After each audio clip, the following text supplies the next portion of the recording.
Hearts can go 9 points clear. Rangers can go above Celtic. Sounding brilliant. Here's Rachel Corsie and Mike Mino. Thank you, Steve. If you want the lyrics to Claudio Braga, Radio Gaga, I'm sure your producer in the studio this afternoon, Chris, will be able to fill you in with the missing lyrics as we get underway at a grey and gloomy Tynecastle. But the rain has stayed away. It is dry. It is Hearts top of the table against Rangers trying to hunt them down. Started the weekend third. Motherwell displaced them, moved them down to fourth after their win yesterday. But it feels like a big game. Physically, it'll be competitive, but I think there's a real mental edge to this one as well. Hearts will be top at Christmas, they know that. It's how far clear they are. Certainly that chance to go 9 points clear if they win. Rangers could hunt them down to 6 points with a game in hand. And Celtic, who play Aberdeen later, might have something to say as well. So we're underway. They've just turned the floodlights on, full blast here, shining down on the pitch, casting the four-way shadows from each corner of this great ground, this atmospheric ground with barely an empty seat in the house. Hearts in that brownie maroon home shirt with the white shorts and same colour socks to match the shirts are right to left. Rangers all in a bright orange. If the floodlights didn't work, we would be fine spotting the Rangers players this afternoon. They are left to right. We'll run you through the two teams when we've got chance. But as I say, Rachel Corsie, Rangers have a throw-in, by the way, in front of their own dugout on the far side, inside the Hearts half. There is a physical aspect, as you would expect at two great teams of Scottish football, but there's the mental aspect that this game carries as well. Absolutely, and Rangers have started, I see, with a fairly defensive shape, but largely that's because they anticipate in these opening stages Rangers are going to try and just turn them around, play in their half, make it difficult. Hearts trying to get away across the halfway line down the left-hand side through Ocean McEntee. Across steps the Rangers defender. Ball goes out of play. I think some Hearts fans felt there should have been a free kick in there, or certainly a Hearts throw-in. Neither was given. It will be a Rangers dead ball. There has been a goal in the Women's League Cup quarter-final across the border in England. Liverpool against Chelsea this afternoon. Katie Smith. And it's far too easy for the holders. It's now Liverpool 0, Chelsea 4 with just 32 minutes on the clock. This time Aggie Beever-Jones latching onto a long ball over the top and lashing it home. Her first goal for her club since September 28. Katie, thank you. It's like Chelsea are heading to the semi-finals before the first half is even done then, as Rangers try and get on the attack. It was Miofsky back in the squad, one of the three changes made by Danny Rourke for this game. He was making himself a nuisance. Hearts have a thrown in the left-back position, near side then as we look at it from the back of the Wheatfield stand here at Tynecastle. Long throw in towards the halfway line, missed by Shanklin. Ball bounces up over the head of Claudio Braga, headed forward by Rangers, and then just a little knockdown header back towards the goalkeeper from Stuart Finlay to Alexander Swallow, who goes short. Under a little bit of pressure was his defender to the right hand side of the penalty area. He then goes long when getting the ball on the return, missed by Braga, and Rangers back in possession. So Hearts the home side, made two changes from their last game, the 2-0 win at Falkirk last weekend. Halkett's got a knee injury, Harry Milne is suspended, so Kent and Kingsley come in. Swallow's the goalkeeper, Steinvender, Kent, Finlay and Kingsley the back four, McEntee and Devlin in the holding midfield. Kizaridis along with Magnuson and Braga sit just behind Lauren Shanklin up front. Yeah, you know, I spoke about Cammy Devlin before the game, but Harry Milne, another player who this season I think has been excellent for Hearts. He'll be a miss in a sense. He's had the consistency and continuity of games, but Kingsley comes in, you know, he'll relish the opportunity to play in a game like this against a side like Rangers. You've got to try and do your best, take your chance. So far he's not been asked too many questions. Yeah, they say of Stephen Kingsley in the programme notes today that he's perhaps one of the smartest bits of business Hearts have ever done, and he's back into the defensive line this afternoon. Rangers have made three changes. Gigamis is out altogether. Curtis and Chermiti both dropped to the bench as the long ball goes forward, headed by Kizaridis on the corner of his own penalty area on the far side. Game of head tennis on the halfway line, and then looped forward by McEntee for the chasing Claudio Braga. Muscled off the ball. Again, Hearts fans feel a little bit unfair. And in retaliation, in trying to get the ball back, Claudio Braga's committed a foul over on the far side in the Rangers left-back position. I think it was Fernandez who he fouled. Free kick given. Yeah, a little bit soft. It's one of those ones as Sterling, I think Sterling maybe was trying to complete the pass, and as he's just swung through, his leg catches Braga, and of course he makes the most of it. It was the linesman on the far side who gave it, and you can imagine the fans closest to him were not too pleased. But it probably is a foul, but the types of ones that don't always please the crowd. Long pump forward from Jack Butland, once of Stoke City and Crystal Palace. Many seasons now here for Rangers. On the ball, Mikey Moore, the Tottenham loanee, played infield to the edge of the D, where Nico Raskin was trying to make himself a nuisance and get the space to shoot on goal. Foul given as Hearts come out with the ball and try and run away. They only get to the midway point of their own half. We'll give you the Rangers team in a moment, but there's some quick one-touch football which involves the captain James Tavernier back in the squad today for Danny Roll's side, and Rangers just calmly play it back into their own half and have a few touches of the ball just to quell the Hearts pressure. So Tavernier back in the squad to captain. Raskin is one of the three incomings. He's had a revised role under Danny Roll, and Miovski, who's got 3 goals in his last 2. So Jack Butland on the ball. He's the goalkeeper for Rangers today. Played 6 minutes, it's 0-0. Tavernier, Sterling, Fernandez and Magoma in the defence. Barron holds the midfield. Pressure from Kizaridis on Fernandez, but it goes out of play for a Rangers throw on the far side. Aarons, Raskin, Diomande and Moore sit just behind Bojan Miovski up front.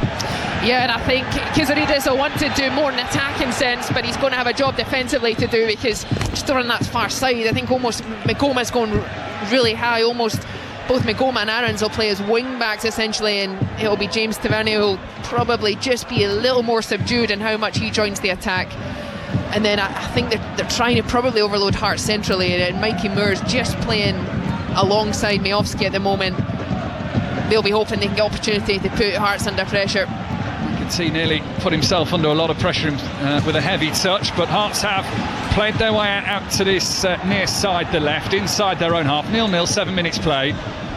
Hearts top of the table against Rangers trying to close the gap to what would be 6 points with a game in hand. Another suspicious touch from Claudio Braga allows that to go out for a goal kick to Rangers, but the Hearts fans behind the goal to our left hand side, the same stand where the Rangers fans are tucked in the corner on that far side, and in the main stand on the opposite side of the field, not happy with the linesman's decision, has to be said. Yeah, it was probably one of those ones you couldn't really be sure, certainly from our angle behind it. And you hear the frustrations as well now, because Jack Butland in goals has just taken a little bit of an extended period of time to take this goal kick. It's been fairly cagey, you'd say, in these opening 10 minutes. Yeah, yet to have that major chance on goal as Rangers go across the midway point. Little shuffle off the feet, doesn't quite work out for Mikey Moore, and Hearts back in possession with Kingsley. Uses his inside centre-back partner as Stuart Finlay. It's played out to the far side for Steinbender to get underneath it, send it across the halfway line, brought back down by Rangers, but Hearts have the possession, not for long, as Kizaridis goes on the chase. Rangers calmly play it back to Jack Butland, who's all in a light grey outfit. This afternoon, the Rangers goalkeeper at the other end, it's a sort of a bluey grey number from Alexander Swallow. Butland again in possession. Both of these sides have only lost once this season, but for Rangers, who are currently level, it is the draws that are stopping them really competing at the top. Yeah, certainly early on in the season. Lovely footwork down the left-hand side. Cross deflects in, does it? No, it sails all the way. No, it does deflect behind. It is a corner on the far side to Rangers. Yeah, and just a little bit of better play from Rangers. I think they are in sort of a back 3 or back 5, certainly when they don't have possession, but it is allowing Magoma to take up that high position, and just there, Fernandez allowed to drive forward, ask the questions of the Hearts backline. Do you step to him? Do you open up the channel? And in the end, a corner's probably a favourable outcome for Rangers.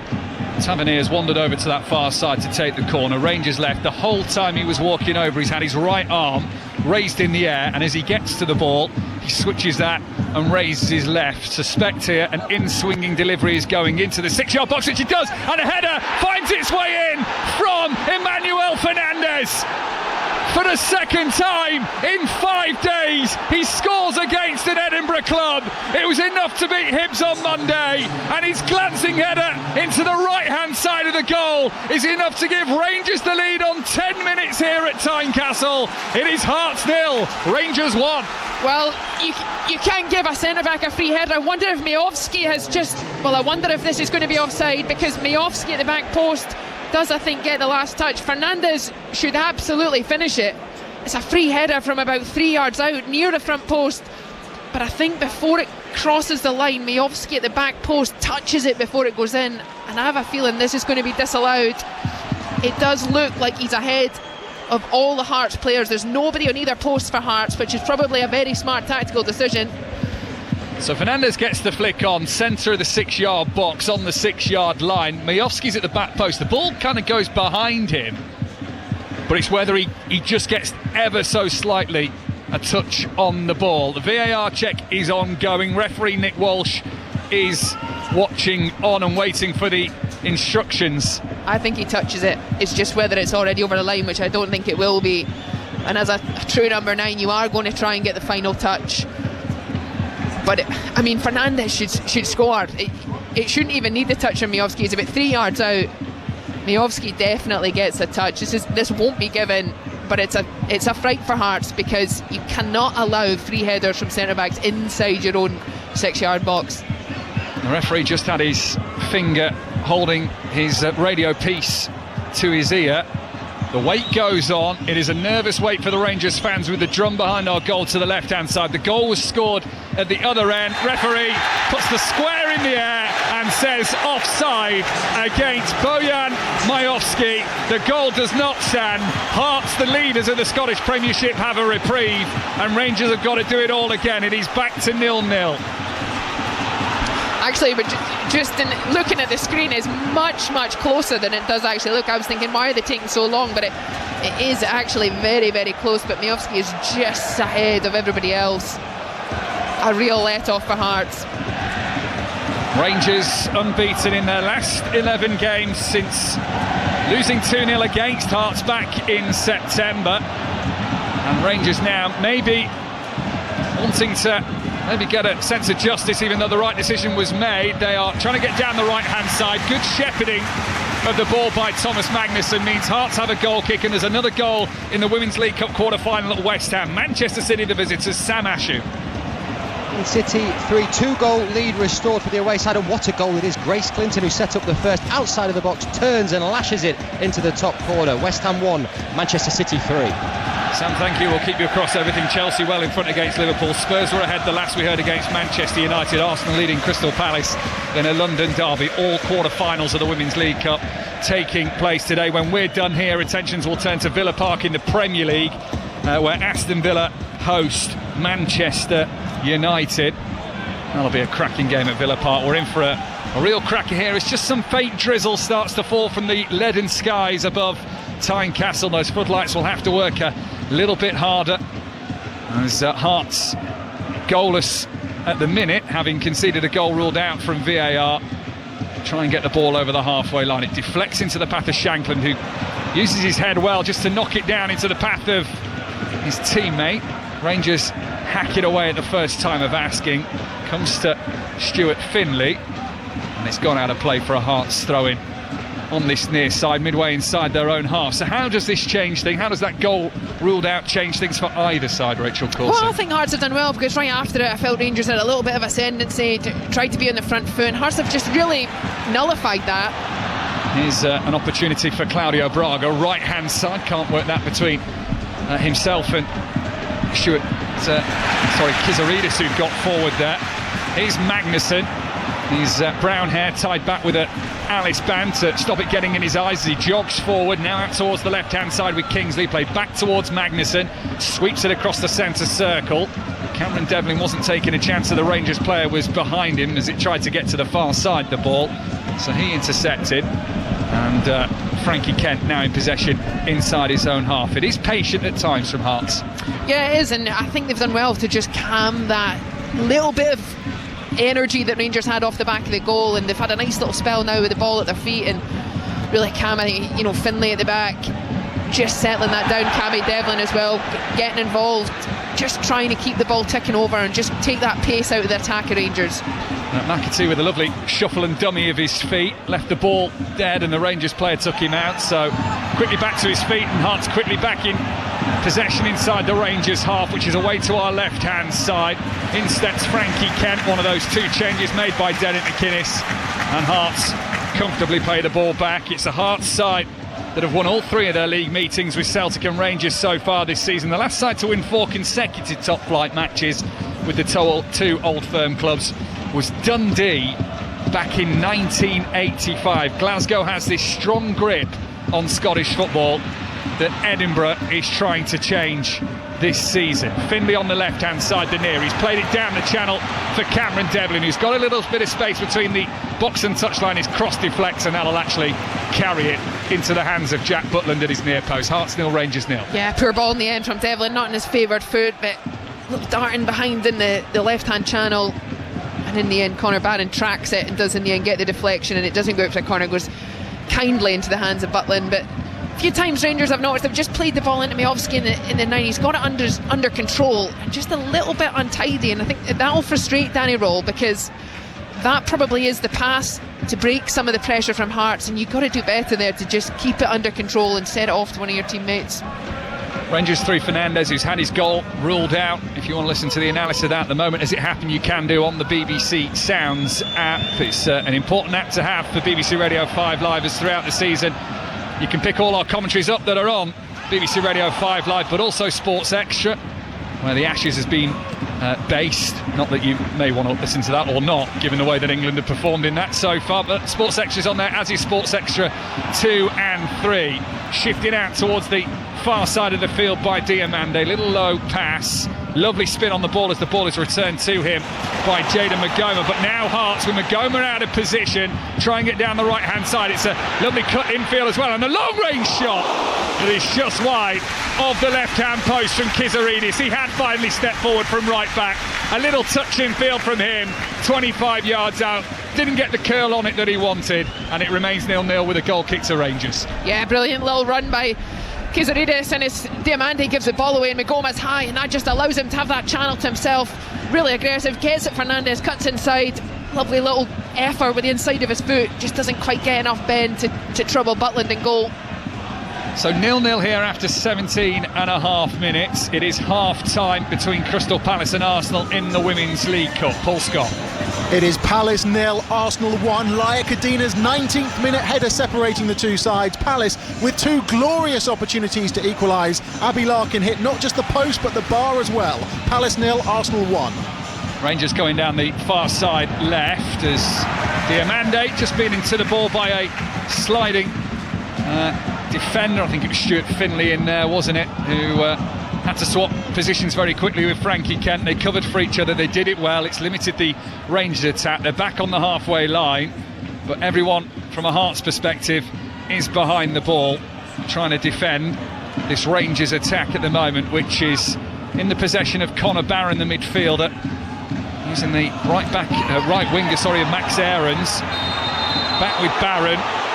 Tavernierish trip, that gives Rangers a free kick. That gives us very quickly a chance to go to the Leigh Sports Village. Half-time in the Women's League Cup quarter-final between Manchester United and Spurs. Betty Glover. Tottenham go into the break with the lead. A brilliant Drew Spence opener in the 16th minute being the difference. Volleyed it into the top left corner. United dominated a huge chunk of play afterwards. Came very close through Sandberg, who looked like she'd poked it in, but a Spurs defender cleared it off the line. Spurs hang on. Manchester United 0, Spurs 1. Betty, thank you. And we'll keep you across Liverpool, Chelsea and West Ham, Manchester City as well. So free kick to Rangers, probably 30 yards from goal, 10 yards in from the touchline on this near side, the right. It's another left arm in the air from James Tavernier, whose last delivery from a set piece resulted in a Rangers goal that got chucked off. He swings it in dangerously. The header's over the bar. Swallow had come to get there. He didn't make contact with the ball, and it's a header that really probably should have been in the back of the net with the way it was attacked for Rangers, but it's still 0-0. Absolutely, it's Nico Raskin, and I don't quite know how he's managed to connect in the way that he does. He sends it well wide. It looks as though he's just going to glance it past Swallow and goal.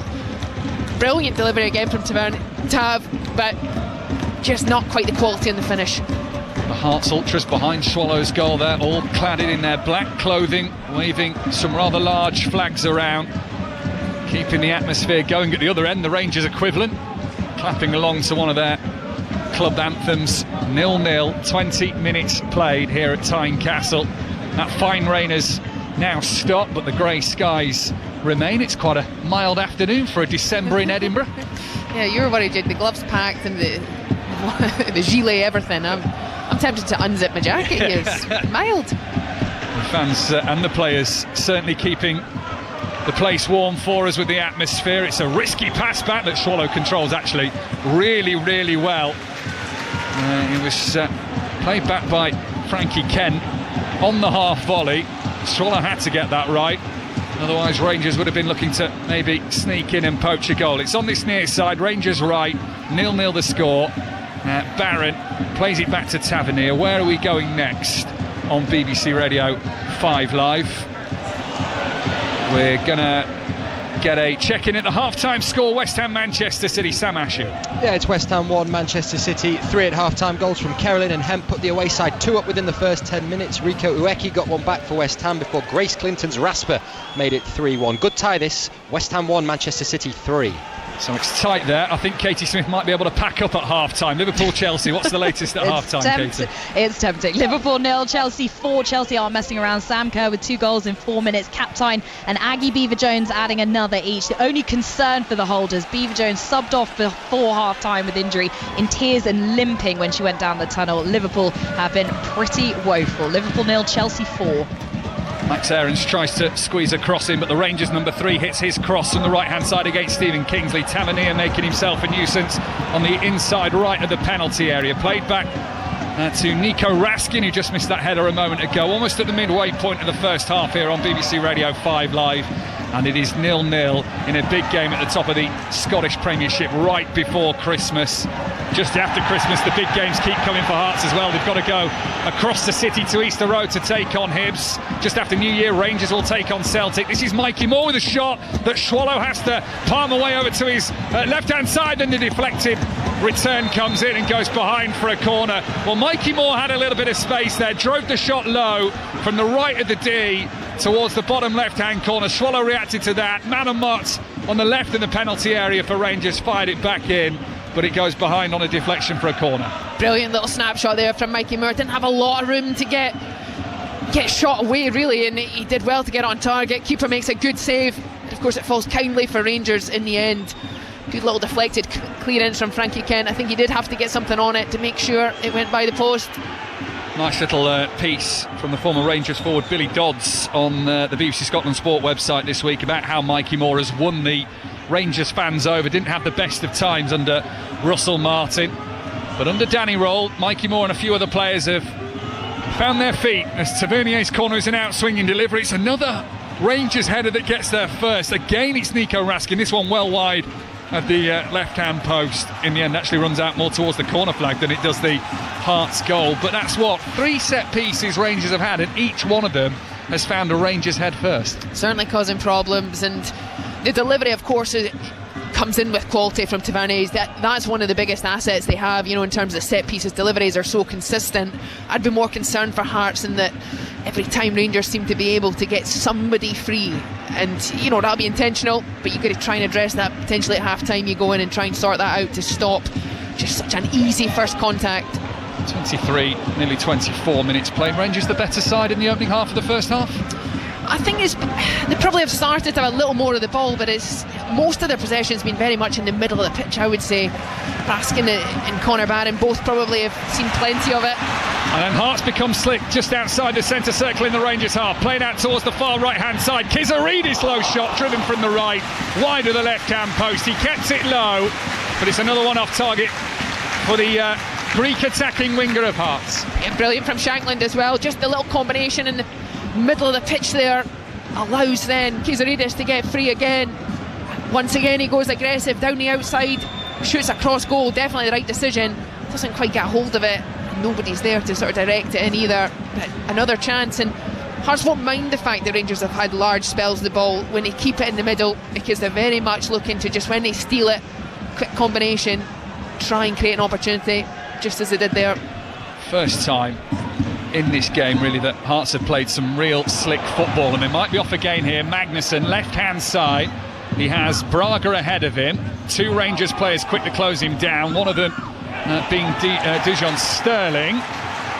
Ball has gone out for a Hearts throw in by the corner flag deep inside the Rangers half. Possession doesn't have to worry Hearts. They have had an average of around 53% this season in Premiership games, but they beat Celtic a couple of weeks ago with just 28% possession. A little bit of trouble here for Claudio Braga, down on the floor by the byline and the corner flag.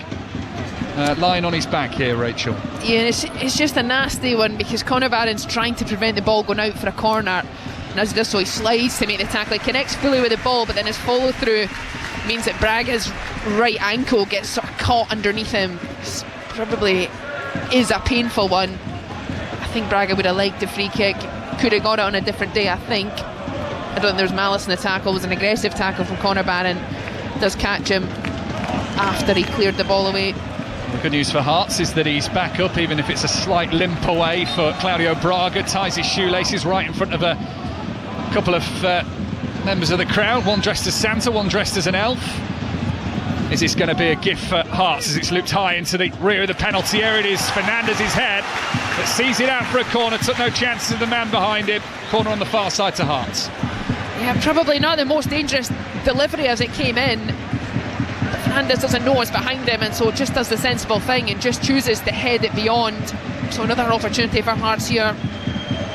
Just short of 19,000 inside Tynecastle on this December lunchtime kick-off just before Christmas. Final fixture before Christmas Day for these two sides. Corner at the near post, looking at Claudio Braga, headed away though by Rangers, quickly knocked down by Steinbender, played back out to the corner taker on the right hand side. Is a little shift from Kizaridis as he tried to poke it on through to the edge of the penalty area. Jayden Magoma got the touch, claimed that it came back off Kizaridis. The official on that far side says no, it will be a Hearts throw. Still 0-0, 27 minutes played. Hearts will be top at Christmas. The question is, what will that gap be? Currently 6 points to Celtic. Long throw comes in from that far side. It is a Hearts head first, but there is no Rangers touch, and that means it's gone wide of the right hand post and will be a Rangers goal kick away to our left hand side.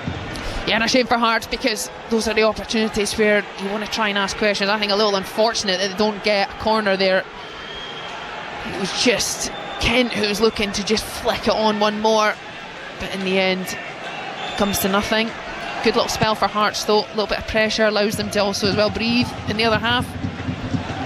Frankie Kent, the 6'2" defender, formerly of Colchester United, that is sent forward on the volley by Steinbender. Shanklin thought he had half a chance, but the ball was angled too close to the touchline and therefore bounces out for a Rangers throw-in midway inside their own half. Goalless as we are in the Scottish capital.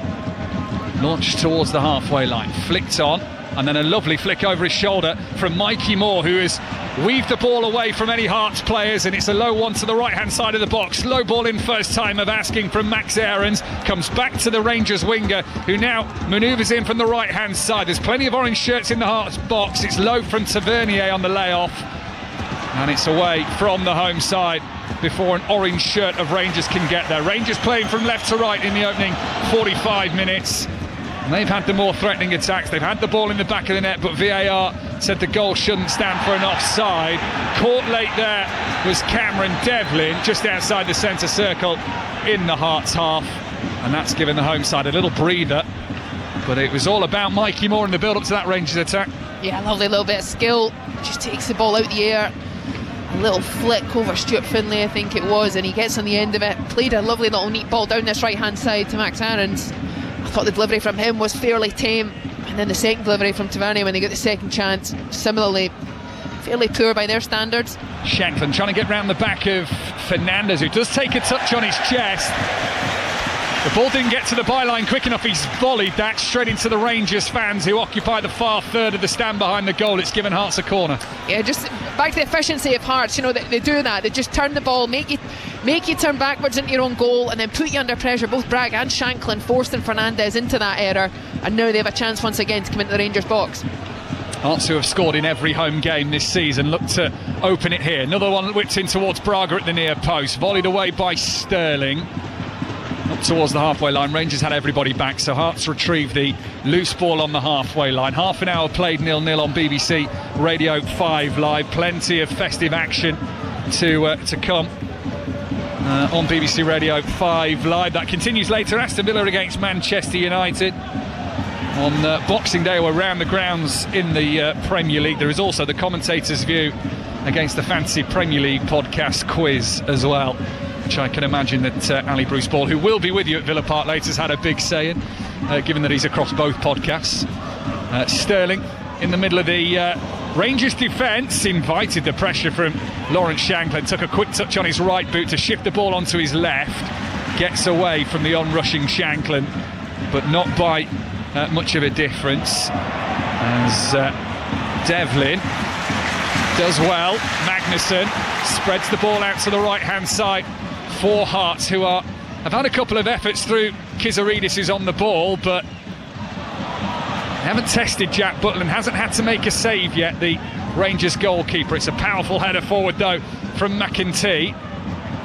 Rangers able to get it away from their own penalty area and themselves go long now, but that's massively overhit from Max Aarons, so it runs straight on through to Alexander Swallow, and there's a little roar there from the Hearts fans who feel their team need a little bit of a push.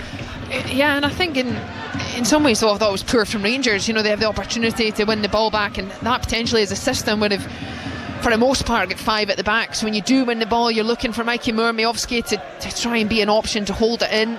It's difficult for them. It is a measly home defence taking on a Scrooge-like Rangers defence. Hearts have conceded the fewest goals at home in Scotland this season, and Rangers don't concede many away.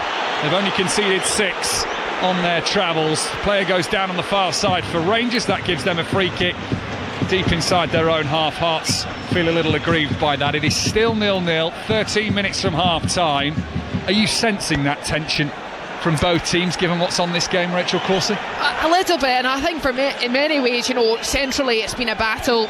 I think Cammy Devlin's had a good start. I feel Magnuson as well has been in amongst it, and you know, it's made it difficult for both teams to sort of take control of the ball, spend large spells in the air. You know, you have it, we'll have it, don't take any chances. I think there's an edginess about both teams, and probably the start of the game was always going to be like that with what's at stake. You'd expect there to be more moments to come of a little more quality. Who wouldn't want to lose it more? I think Hearts would be happier with a point, but equally they're very much in this. So you'd have to say probably the 2 most exciting opportunities have come from Kizaridis down that right hand side for them. Tynecastle starts to find its voice. Fans on the bottom section in the main stand on the far side get to their feet, arms aloft in the air. The ball flicked through for Miowski to chase. He won't get there first. Hearts are able to play back to Swallow on the far side. 2 managers very edgy in their technical area here as Rangers have the ball on the floor. Raskin given away, and now here is Magnuson. A little touch on the centre circle from Shankland. Just tries to take himself away from any pressure of Connor Barron. Played tightly between McEntee and 2 or 3 other Hearts players on that far side. This is Stuart Finley. Uses Frankie Kent. Hearts patient in their possession with the score at 0-0. Not trying to take too many chances. Kizaridis just turns it back out towards the right-hand touchline. Here's Devlin. Devlin back to Kent inside his own half. Hearts happy to recycle if they need to. Rangers just retreat back into their own half. Magnuson goes into Hearts territory. Here is Kent out towards Devlin, who's just trying to help manoeuvre the play a little bit, offers that extra support to the defence. Kizaridis has got his back to goal, quickly pressured by Fernandez. Kizaridis plays it off the legs of Fernandez. It's a Hearts throw. He does so well, he's so good in those tight spaces. In from the right-hand side. And behind it goes. Braga's touch was last. Right where the penalty area meets the byline. In front of the Rangers fans, it will be a goal kick. Yeah, just a little too eager, I think, off the back of Kizaridis doing so well. Good feet work. He creates a throw just on that right-hand side and chooses to take it quickly. And in the end, just a little rushed. Probably wasn't needed to be so immediate. Clearance away from Sterling of Rangers. Header, not that he knew where it was, from Stuart Findlay. Mikey Moore was the quickest to react. And then Barron steps in, and now this is Diomande trying to get the afterburners on the breakaway from McEntee. As Diomande fouled there, referee happy to let Rangers play on. They spray the ball out to the right-hand side. It's a misguided pass to Max Aarons. Hearts fans feel that Diomande made the most of that. Rangers are annoyed that they wasted the chance. Yeah, and there's just a little back and forth between Diomande and Cammy Devlin, he's not the first person I've seen Cammy Devlin have a few words with, and that's what he does. As much as he's been excellent on the ball, Cammy Devlin doesn't tolerate the opposition getting it easy, especially at home. You can still see him having a word with the referee and Diomande himself. The three of them are all huddled together. But part of that as well is important in this game. It's going to be difficult for Rangers. He probably did go down too easy. That could have been a foul. In the end, Raskin's pass was poor, and that's just meant it's a Hearts throwing down in front of us. With 9 minutes to half-time on BBC Radio 5 Live, 0-0 between the Capital Club of Hearts, top of the table, and the Glasgow side of Rangers. It was a ball played by Magnusson, trying to return it down to this near left-hand side, looking for Braga. It took a big deflection and actually went very capably into the hands of Jack Butland, who was able to assess the situation with plenty of time. But his ball out towards the right-hand side, knocked down by Devlin. This is Braga, tried to take the step in field. It's the feet of Nico Raskin in the way, and it's rolled out by the corner flag for a Hearts corner on this near side. Brilliant from Cammy Devlin. Once again, he reads the ball. He's perfectly placed in the middle of the pitch. You think it's maybe going to be dropped into Majowski, but he tries to put the angle on it to drop out here on the right. Cammy Devlin's right onto it, wins it back. Massive opportunity for Hearts once again. Alexandros Kizaridis will take this corner from the near side, the Hearts left. He got a standing ovation as he made his way over. Claudio Braga is the short option, and that is where Kizaridis goes with the ball. Braga with the back heel, returns it to Kizaridis. It's fired in at pace, and the header finds a way in. Stuart Findlay gets the goal for Hearts and gives them the lead. The table toppers are in front. He slides on his knees by the corner flag.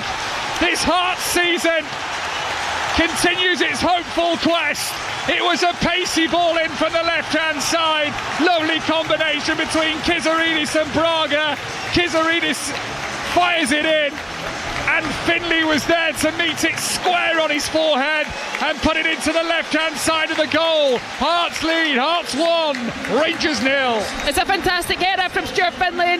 The ball's almost delivered behind him. It's a wicked delivery. This time from Hearts, Kizaridis, brilliant delivery, but it's slightly behind Findlay. He does so well to just hang in the air and direct it back across where it's come. Jack Butland in goal has no chance. Brilliant header, fourth goal in the league for Stuart Findlay this season. They've been efficient from set plays, and what a time to take the lead.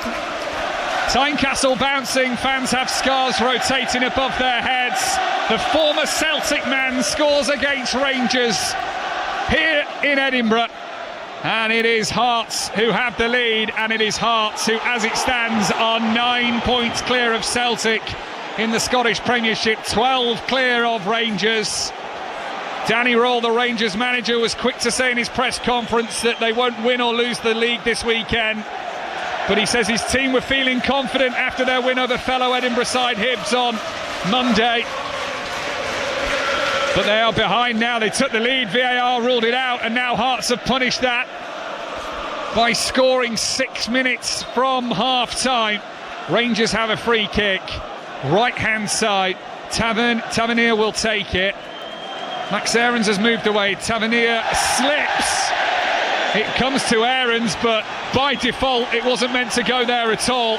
Huge cheers from the Hearts fans as he slipped, and Rangers might just feel the last 2 minutes the tide is swinging against them. Yeah, there's nothing worse than those moments. Another opportunity for Tavernier to put the ball in the box.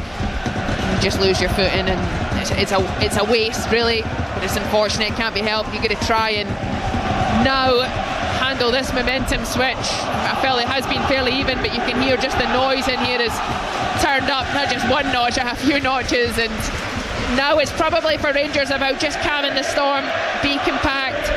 For Hearts, they'll want to maintain momentum and play in that Rangers half.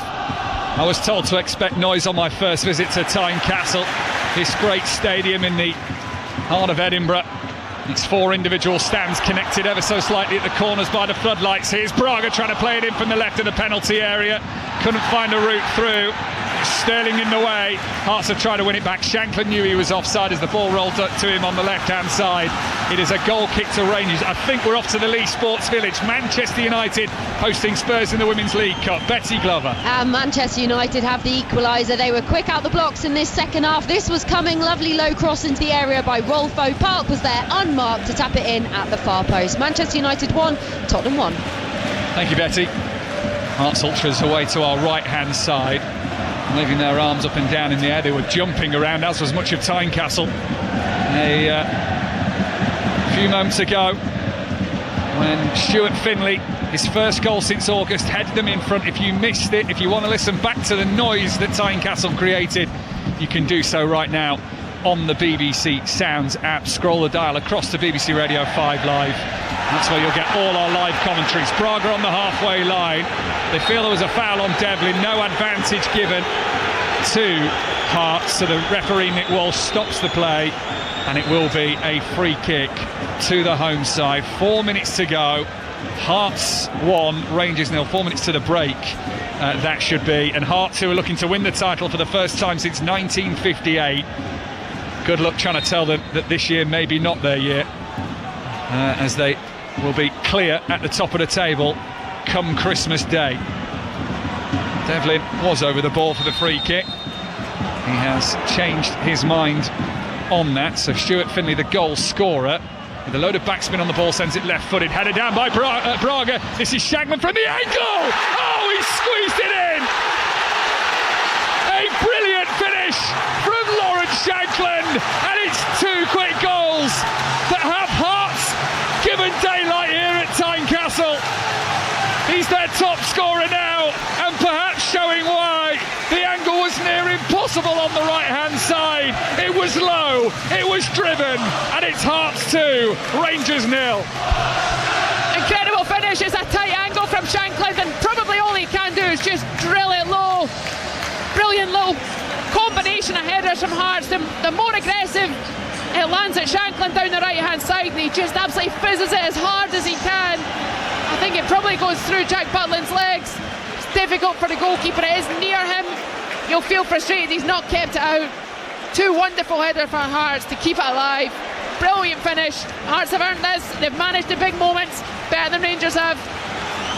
I'll tell you what, you know it's a good goal when the fans get to watch it back on one of the big screens in either corner of Tynecastle, one on the far side, one just away to our left-hand side. And when they watch it back, they give that ooh, and they just know that was a sweet finish from their leader, Lawrence Shankland. Rangers' last defeat was 2-0 against Hearts back in September. They're 11 unbeaten, and it's Hearts again undoing Danny Rall's side. Derek McInnes pacing his technical area on the far side. Danny Rall's gone and retreated to his dugout. Sat there talking to his assistants, trying to find a game plan that gets Rangers back into this match. Hearts make it so difficult though, and it's not just by chance. You know, when you think of the opportunities Rangers have had, they've really only controlled little spells where they've had the ball in the middle of the park, and Hearts have been happy with that. Just in the build-up to that second goal, Cammy Devlin took as long as he wanted to take the free kick, and he didn't take it. He purposely did that. Rangers switch off a little bit. Hearts are more aggressive in the air. It's these little moments that Derek McInnes has prepared his team to be proficient at, so that they can manage games. Long ball forward by Finley. Shankland might be in round the back here as Tavernier lost track of him. Shankland tried to lift it over with his right boot from the left of the penalty area. And it's deflected behind and gone for a corner. Hearts really do have the wind in their sails. Absolutely, and once again they just choose to play a little cultured ball down the side, make Rangers turn and have to defend, and out with what seems very little they get themselves another opportunity. Stephen Kingsley with the corner then, left hand side, near side as we look at it, with the final 30 seconds of the first 45 here on BBC Radio 5 Live. Outswinging delivery, header from the arriving I think, is it Kent who was arriving there late on to the scene? Might have even been Finlay. Looking for his second goal in the game was Stuart Finlay. Wide of the left-hand post it goes. Yeah, he did well to get his contact on it first. Through a whole host of bodies. Difficult delivery in that front area. We're going to have 2 minutes of added time here at Tynecastle. Where are we going next on BBC Radio 5 Live? We are off to St Helens, Liverpool-Chelsea in the Women's League Cup quarter-final. Katie Smith. It's now Liverpool 0, Chelsea 5. This over a long time ago, although the irony that this came in Liverpool's best spell in the game. But as Ritten Karanid run down the right, no one goes in for her, so she has a go. Top corner, pick of the bunch. Liverpool 0, Chelsea 5. Katie, thank you. The last time I handed to Katie on BBC Radio 5 Live, a few weeks back, there was an 8-0 scoreline. And I joked about Katie Smith. It might happen again as Rangers just about get rid of the ball inside their own penalty area. Hearts never really had the space, but they have shifted away now down the left-hand side. Takes a deflection. It's one of those atmospheres now where every block with Hearts in the ascendancy will be cheered by the Hearts fans almost as much as the goals have been. We've almost had the first minute of the added two in this first half. 2 quick goals from Hearts. Like they're going to consign Rangers to their first defeat in 11 games. They have performed well, Rangers, this season. They've only lost once before today in the Scottish Premiership, but it's the draws that are stopping them. I'll tell you what, Hearts have a free kick here, by the way. Rangers will take a draw now. They certainly would, and it looks a little awkward one for McEntee. Just Diamandes, he's on the ground already, and he does get his foot on the ball. The follow through just catches McEntee, who's been brilliant again. Another midfielder for Hearts who's contributed significantly to sustaining that Rangers pressure and then finding a way to have quality when they win it back. So this Hearts free kick, you would imagine, would be the last action of the first half. Nothing conservative about Hearts lining up for this one. Rangers have a very high line. Free kicks, about 10 yards inside the Rangers half. The Rangers defensive setup is 10 yards outside their own penalty area. A little glance from Kizaridis to the bench to see what he should do with his free kick.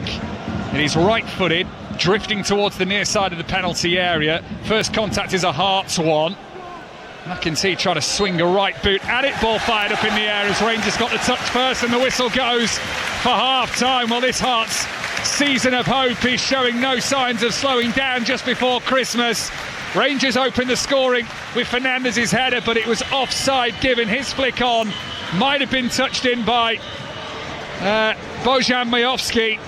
Whether he touched it or not, he might have certainly been interfering with play, so that was ruled out by VAR. Then the game was carefully managed. Stuart Finley's header powered home into the left-hand side of the goal, got Hearts 1-0 up, and a few minutes later, Lawrence Shankland at a near impossible angle. There'll be questions asked of Jack Butland as to whether he should have saved it at his near post. Shankland, the captain, fired low from the right of the 6-yard box, straight in and across goal, and it means at the break, the table toppers are in front.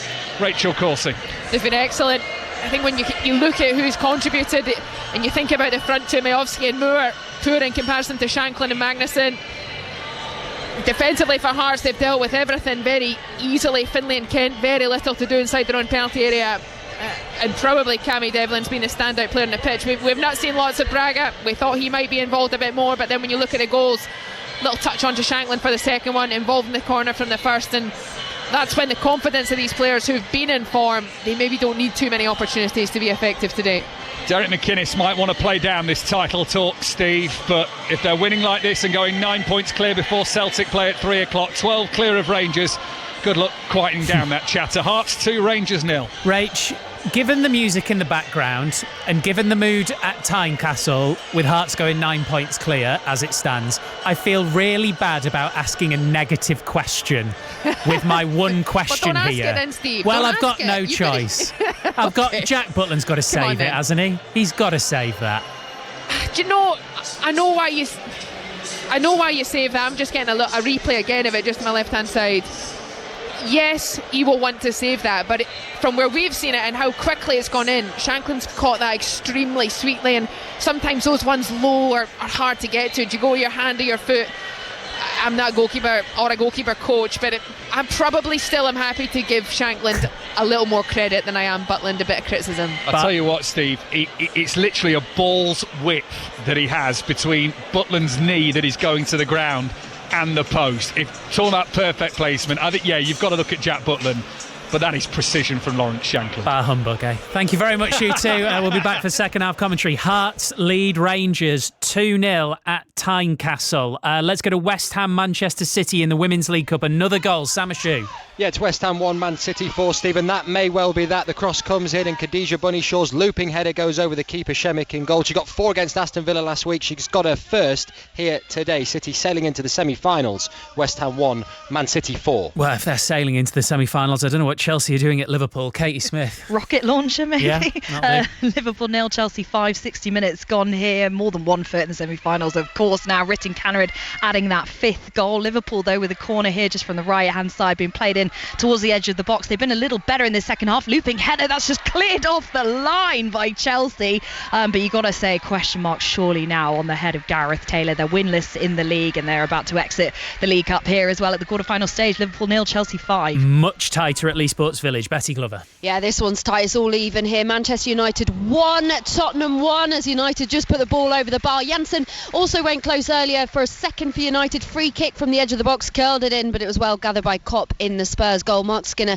changing things up. He's brought on Mallard for Turland up front to try and get a win, and nothing separated these two last weekend in the league. They drew 3-3 when they played each other. Can easily see this one going to extra time. Man United 1, Tottenham 1. Could there still be hope for second-tier Crystal Palace against Arsenal? Paul Scott. It's pretty tight here. Laia first half header still separating the two sides. It's Crystal Palace 0, Arsenal 1, but you sense that Arsenal are just beginning to build up a head of steam as they go in search of the second goal that might put this one beyond doubt. Palace with 2 glorious opportunities that they might ruin the first half. Abby Larkin hit both the post and the bar. It's Palace 0, Arsenal 1. Let's check in on the World Darts Championships. James Gregg. Well, a big night ahead, of course, with Luke the Nuke Littler keeping the defence of his title going later against David Davis, the Welsh part-timer. Gerwyn Price, champion in 2021, also on the slate, taking on Wesley Plaisier, the Dutchman, just prior to that. But that's this evening. We've got an afternoon session to chalk off, of course, first. Exiting stage left in round 2 was Ryan Joyce, the man from Newcastle, former quarter-finalist, knocked out by the Polish journeyman Krzysztof Rochaski. And watching Joe Cullen of Bradford at the moment, the former Masters champion, in a right-old tussle against Mensur Suljovic, the Serbian player. It's currently 1 set apiece and 2 legs all in the third. And then to come, we've got Luke Woodhouse, the world number 25. And then the first of the 3 world champions that we'll see today, Rob Cross, winner in 2018. He's last on this afternoon against Ian White, the veteran from Runcorn, who used to play against Luke Littler's granddad on the Northwest Circuit many years ago. Funny, isn't it, how the world works? Thank you, James. Second half commentary from Tynecastle on the way then. Hearts lead Rangers by 2-0. Before we get to that, we'll look ahead to Celtic Aberdeen. We're going to hear from Thierry Henry, who worked with Wilfred Nancy, the Celtic head coach in Montreal. Then we will speak to Celtic and Republic of Ireland legend Pat Bonner. We'll also make our first trip of the day to Villa Park, Aston Villa, Manchester United in full at 4:30. All of that after the news on 5 Live with Joe Humby. The voice of the UK. This is BBC Radio 5 Live. The Electoral Commission says it will not investigate Nigel Farage's general election spending in Clacton. The watchdog said it had found no credible evidence of potential breaches of electoral law. A former Reform UK activist claimed the party's leader spent more than the legal limit during his successful campaign to become MP for the town in 2024. BBC News understands there's concern among medical staff about plans to manage a shortage of epidural kits for women in labour. Officials alerted healthcare providers across the UK earlier this month. Here's our health correspondent Sharon Barber. The supply issues are expected to last until March. The Medicines and Healthcare Products Regulatory Agency has issued an alert to hospital trusts requiring them to take action. They've been told to assemble multi-professional working groups led by senior anaesthetists to manage the shortages and prioritise the safety of patients and their babies. 803 migrants in 13 boats crossed the Channel yesterday, according to Home Office figures. That's a record number for a day in December. It takes the total for the year to more than 41,000 people. Israel has approved the recognition of 19 new settlements in the occupied West Bank. The current Israeli government has significantly increased the approval of new settlements. UN Secretary-General Antonio Guterres has said that Israel's relentless settlement expansion fuels tensions. And the RNLI has issued safety advice for those looking to go for a swim outside over Christmas and New Year. The charity's advising people to take time to let their bodies adjust to the cold. Christmas bonuses are in. They've given me an £8,000 bonus. Whoa. On BBC iPlayer. We should go to Lapland. I feel like a dad in one of those Christmas adverts. I love this holiday! Starring Guz Khan. Listen to this. Due to a systems error, your annual bonus was incorrect. I would not want to be you right now. I don't want to be me right now. Stuffed. Have you been naughty or nice this year? What kind of question is that at the dinner table? Watch on BBC iPlayer. This is 5 Live Sports with Steve Crossman. Listen on BBC Sounds. Hearts are going 9 points clear at the top of the Scottish Premiership as it stands. Half-time at Tynecastle. They lead Rangers by 2-0. We'll be back for second half commentary shortly. Celtic play Aberdeen at 3. Wilfred Nancy's 5th game in charge. He's lost the first 4. Martin Dowdens at Celtic Park. Yeah, pressure very much on for Wilfred Nancy since he took charge. A 5th defeat at home to Aberdeen would simply be unthinkable for the new manager. A fan demonstration has been taking place outside the stadium ahead of kick-off. The Celtic team and the manager were met with pretty much silence by gathered fans outside, which speaks volumes. Celtic not a happy club at all right now. On the pitch, 2 changes by Nancy to the side that lost 2-1 to Dundee United, with Benjamin Nygren and Arne Engels coming in for Rio Hatate, who drops out altogether, and Paulo Bernardo, who's on the bench. Aberdeen make 5 changes to the side that lost 3-0 to Sparta Prague in the Conference League midweek. Well, Thierry Henry had Nancy on his staff when he was manager of Montreal Impact, and he's been telling us he wants his former assistant to get more time. He's a very calm person, speaks really well. The thing is that, like I said, it's tough to come and try to impose your philosophy and your identity in a club when maybe, I don't know because I didn't watch any games, that they were maybe playing another way. But let's all be honest. You know, I see people calling for him to leave the place. I mean, as a coach, myself, I'm not working at the minute, but you know, I think it's kind of too early to say that. You know, let him work, let him cook, and judge maybe at the end of the season. Right now, it's too early. I do think he can turn it around. He's a great guy. He has a great mind on how he thinks his team should play. It's not working at the moment. Obviously, it doesn't look great at the moment. But like I said, you know, he's a friend of mine, so I'm going to be biased. Yeah. And also I'm going to be biased. Why? Because I'm a coach. You don't want any coach to lose their job that early. It doesn't make any sense to me.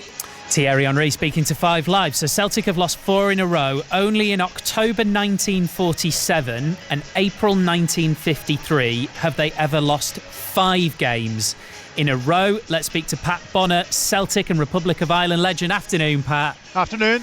Is Thierry Henry right? Is it too early or not? Well, listen, I'm very much on the same page as Henry and the fact that, you know, I've been an ex-coach and been involved, still very heavily involved in coach education. So I want to see all coaches getting a fair chance. And that's the question: what is a fair chance? Unfortunately, I'm also a fan, and I want to see the team winning. And if the teams are winning, the pressure is absolutely incredible here in Scotland. Today is a day that he's got to find a way to win a game. You cannot go 5 games in a trot and hope that people aren't really putting that pressure on and asking the severe questions. So today a win has got to be the outcome for him. If it isn't a win, Yeah. Has he had a fair chance? Well, that's the question. Now, there's a couple of things. Listen, he's not at fault for what happened with Brendan Rodgers and Dermot Desmond and the board. He's not at fault for them not bringing in players early in the close season, all of those things.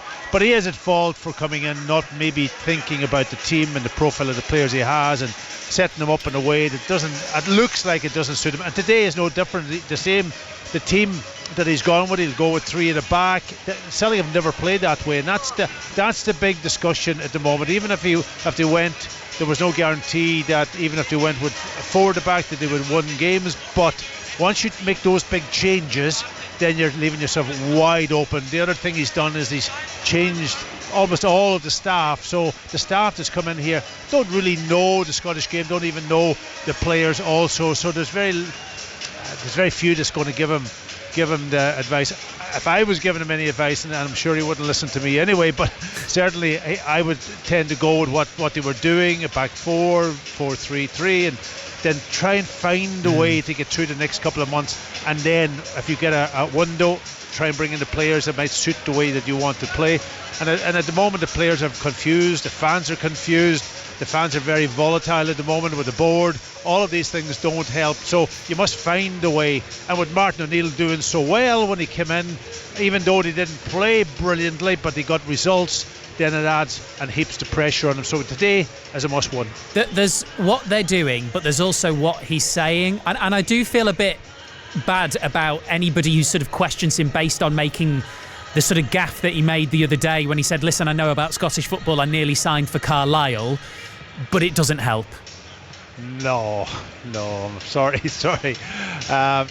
Listen, everybody,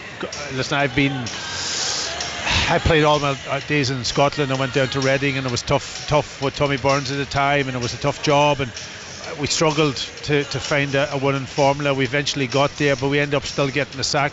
But ultimately it's very, very difficult when you go to a place where you don't know, and somebody's got to help you out. Somebody's got to give you the information, and you can't make a gaffe like that because people will take it back on you. It's fine when everybody's winning and everything's fine and everybody's going, but as soon as you start losing, especially here in Scotland, and then when you look at Hearts looking that they could win this game today, they're top. Rangers were on a good run up until now. That pressure also mounts from the other side of the city, so all these things matter when you're at Celtic Football Club, and it's a tough time for them. Absolutely. Pat, thank you very much. That's great Pleasure. stuff. Always a pleasure. Pat Bonner there, Celtic and Republic of Ireland legend. We will keep you up to date with Celtic versus Aberdeen. Back to Tynecastle for the second half shortly after that.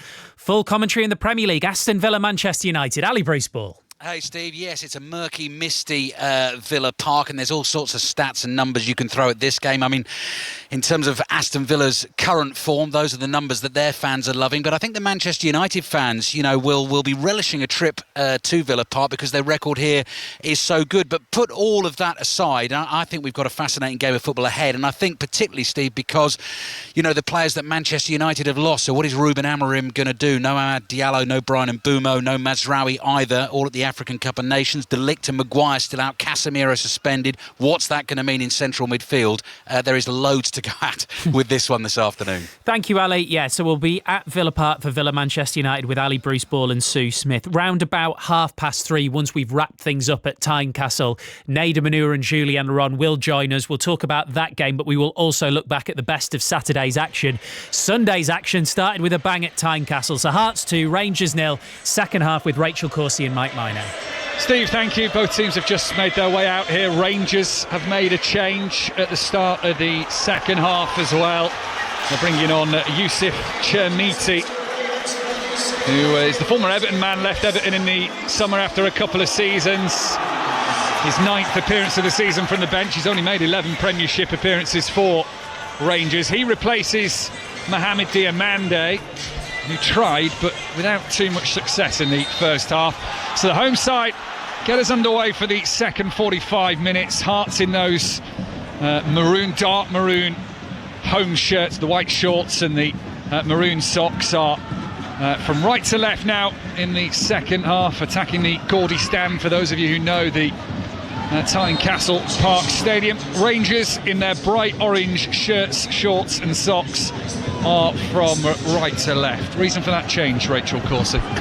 Well, I think obviously the manager's not happy with how that first half's gone, and you can understand why. I think Diamande is the one that's been chosen, not maybe necessarily for his own personal performance, but they just feel they need another striker type person on the pitch. It looks like James Tavernier's just tucked into this midfield area, and he'll play in that position. Obviously very technically capable, but it's not always easy to have to then switch in game into that type of role.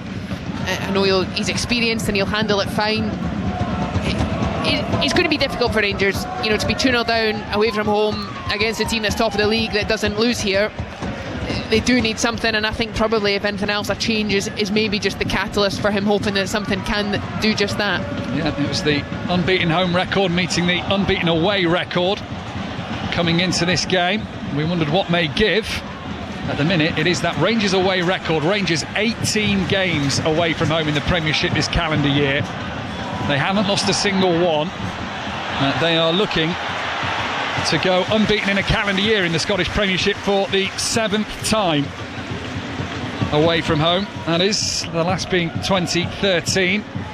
But it's a Hearts side that have scored first in a Premiership game on 12 previous occasions. They have won 10 and only drawn 2 of those previous 12 matches. They lead 2-0 here. We've had nearly 2 minutes of the second half. Rangers in possession, trying to find a little bit of rhythm, like they had for certainly the first 25-30 minutes of the first half, passing it nicely, creeping their way forward, taking a chance when they see an opening. But those openings now have to turn productive, and they have to find a goal in this game. 2-0's kind of the perfect scoreline, isn't it, really? Hearts get a third, then Tynecastle explodes, Rangers get one back. It's game on. Yeah, perfect for us potentially, but you do feel like Rangers are going to need to score next if they are going to get themselves anything out of this game. Rangers with a long throw in then from the far side, their right, launched into the penalty area. 2 Hearts heads go up for it. It returns to the throw-in taker of Tavernier, deflects off Braga, gives Rangers a corner. Quickly then to St Helens. Liverpool, Chelsea in the Women's League Cup. Katie Smith. 4 goals to tell you about. 1 for Liverpool, captain Jenna Clark with a loopy header from a corner on the left, then Ritten Kannerud on the counter, her second of the game for Chelsea, and Serska Nusken on the score sheet as well. It's Liverpool 1, Chelsea 7. Tavernier's out-swinging corner doesn't meet an orange head of Rangers, so Hearts can now maybe think about the counter-attack as the ball is flicked towards the right-hand side in the halfway line. Braga fancies his pace, but Sterling's got the cover and calmly plays it back to Jack Butland, who left-footed first time, fires it back up and over the halfway line.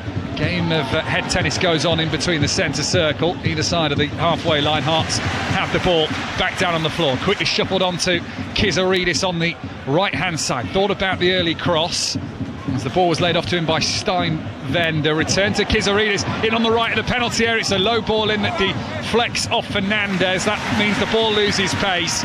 Rangers are able to get it clear before it finds another maroon shirt. Hearts are still 2-0 up. Yeah, and it's comfortable, just controlling the game. Cammy Devlin once again early on in the second half, just taking the sting out of any opportunity Rangers might have to counter. Women's League Cup quarter-final. There's been another goal involving Crystal Palace and Arsenal, Paul Scott. No, still Crystal Palace 0, Arsenal 1 here into the final 8 minutes, and the WSL 2 side are giving it a good go against Arsenal, who are looking to reach the semi-finals for the 4th year in a row. Still Palace 0, Arsenal 1. Won it 2 times in the last 3 years have Arsenal. I think there has been a goal at West Ham. Sam Ashu. There has been a goal, Mike. It's West Ham 1, Man City 5. Another League Cup rout on our hands here. City working it well on the left-hand side. Ball played to Laura Coombs, who lashed it home with a fine first-time finish. It's West Ham 1, Man City 5. West Ham, who sacked Rhian Skinner earlier this week. Manchester City, the 2022 winners of the Women's League Cup. It's the last 8 semi-finals to come. Crystal Palace Arsenal, by the way, not the only tie involving both of those this week, as Hearts put the ball in from the right-hand side. It's lined up for the shot from Braga, down into the ground on the half volley and wide of the right-hand post. No trouble at all to Jack Butland's goal yet. Crystal Palace Arsenal in the League Cup on Tuesday night. Commentary of that on 5 Live. Yeah, that was a good chance, you have to say. Worked well under pressure from Hearts there, just a little combination. Kizaridis does really well alongside McEntee, gets the ball in. I think Shankland wanted Braga to leave it. difficult one for Braga. Bouncing, he tries to do it on sort of one of those sidewinder volleys. Probably wasn't the moment. Shanklin certainly let him know as well. He didn't think it was the moment either. Jack Butland trying to clear the ball away, but went short in the end using Mikey Moore. 5 minutes gone in the second half. We'll run you through both the two teams at the next break in play. Butland in that light grey goalkeeper outfit, shirts, shorts and socks all matching one another. The header is flicked on from Chermiti. Miofsky trying to get the pace and try and get round the back of Finley, who was wise to him, used his body well, and the ball ends up in the hands rather comfortably of Alexander Swallow, the Hearts goalkeeper, away to our left-hand side. Sliding challenge comes in. Hearts have muted the Rangers attack for now, but the Hearts player who went sliding in on that far side has caused themselves a little bit of trouble. Yeah, no, he's off the pitch, but I think the referee stopped the game because he thinks he's just got caught in the back of his head, Cammy Devlin. Not sure if it's maybe just a knee or studs in the follow-through. And the referee probably just doing the sensible thing, allowing the game not to continue. Get that scene too. Looks like it's come to nothing, which is good for everybody.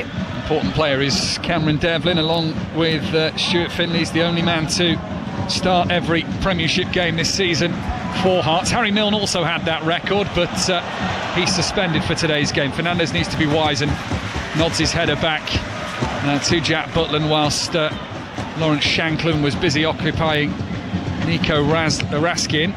Tavernier turns on the halfway line, then sends an early ball up to Mikey Moore.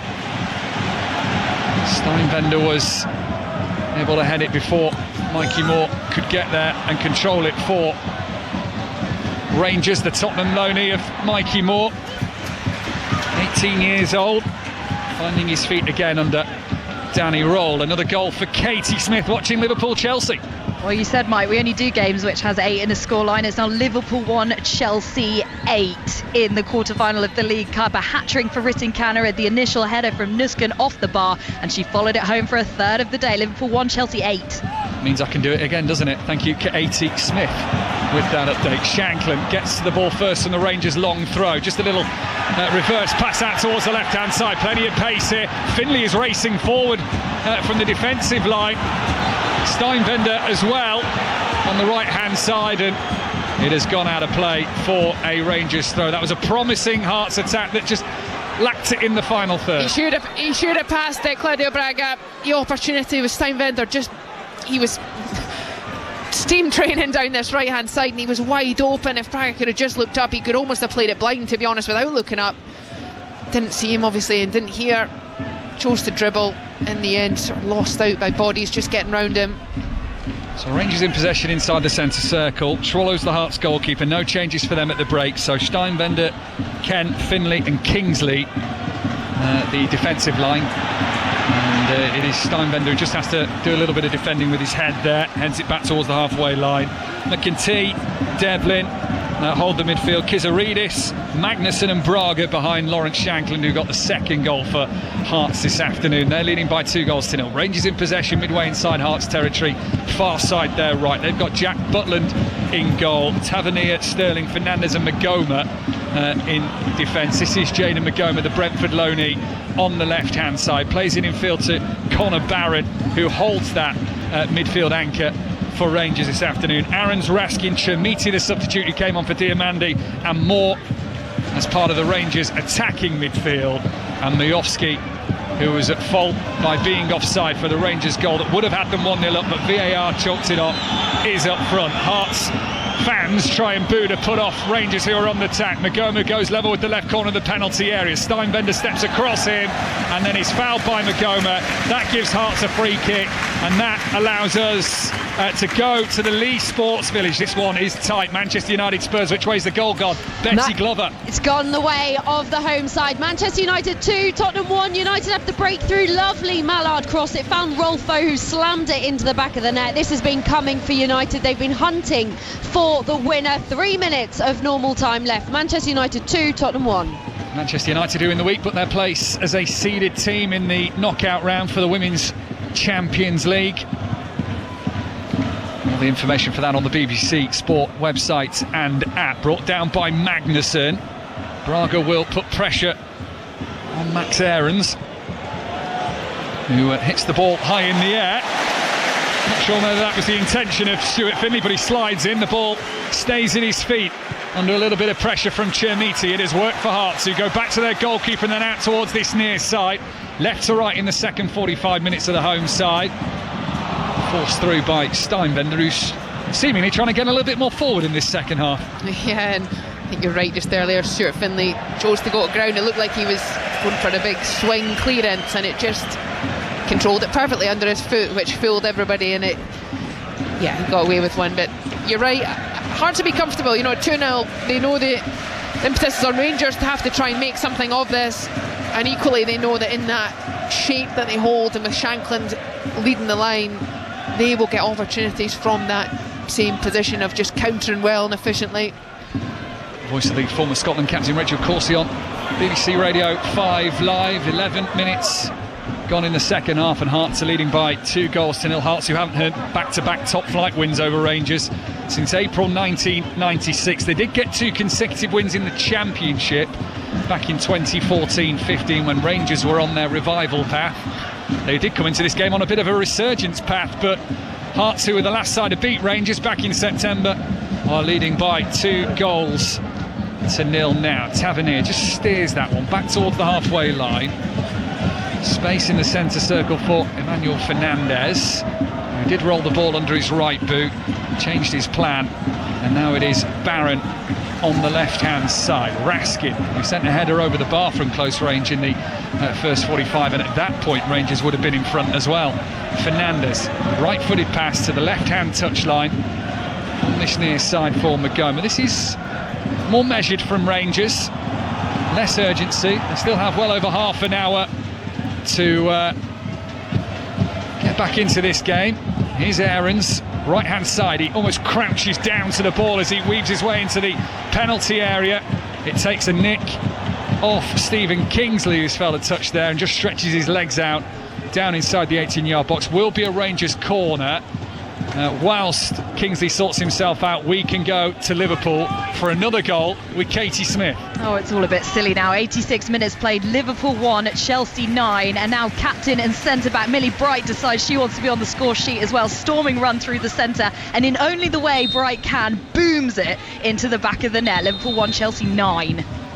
Chelsea through to the quarter-final straight away in the Women's Champions League in the week. No tired legs from them by the sounds of it from Katie there. 2-0 Hearts. Rangers corner though, far side the right, swept in towards Fernandez, who was ready to attack it. It comes to Barron, swiping shot from the edge of the D, but it's well wide of Swallows' left-hand post. Through a crowd of players, yes, but well off target, and he's still 2-0 to Hearts.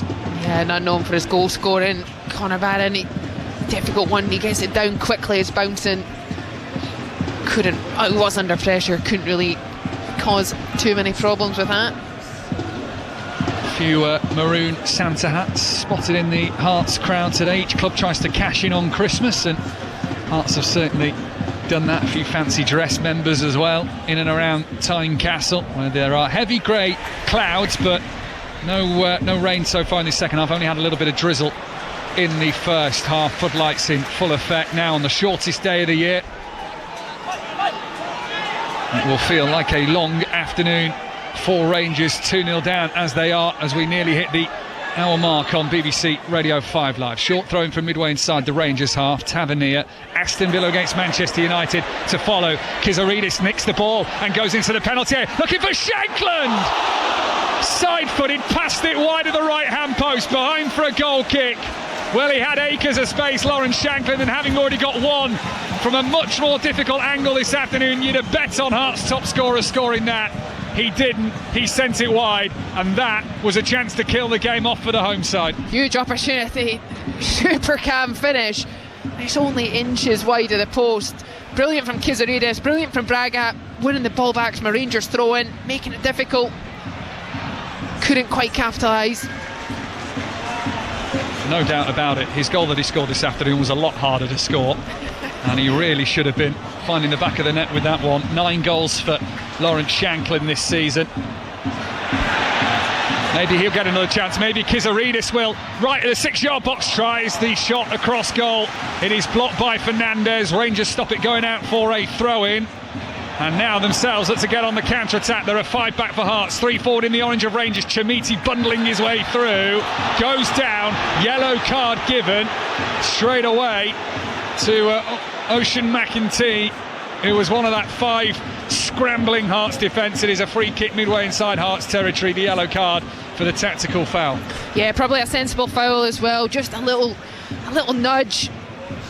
You sometimes do get away with them, but Chamiti made sure the referee saw it, and there was bodies forward. Did Hearts have enough players back to deal with it? I think they probably did, but you never can be sure, and you don't want to give Rangers an opportunity. That being said, it's still potentially a dangerous scenario, but probably a less dangerous one, and they allowed the counter to continue. JD Gassama is going to come on for Rangers. We'll let this free kick happen, then we're going to Crystal Palace, where there's been another goal in the Women's League Cup quarter-final. Standing over this free kick for Rangers is Jayden Magoma and James Tavernier, as you would expect.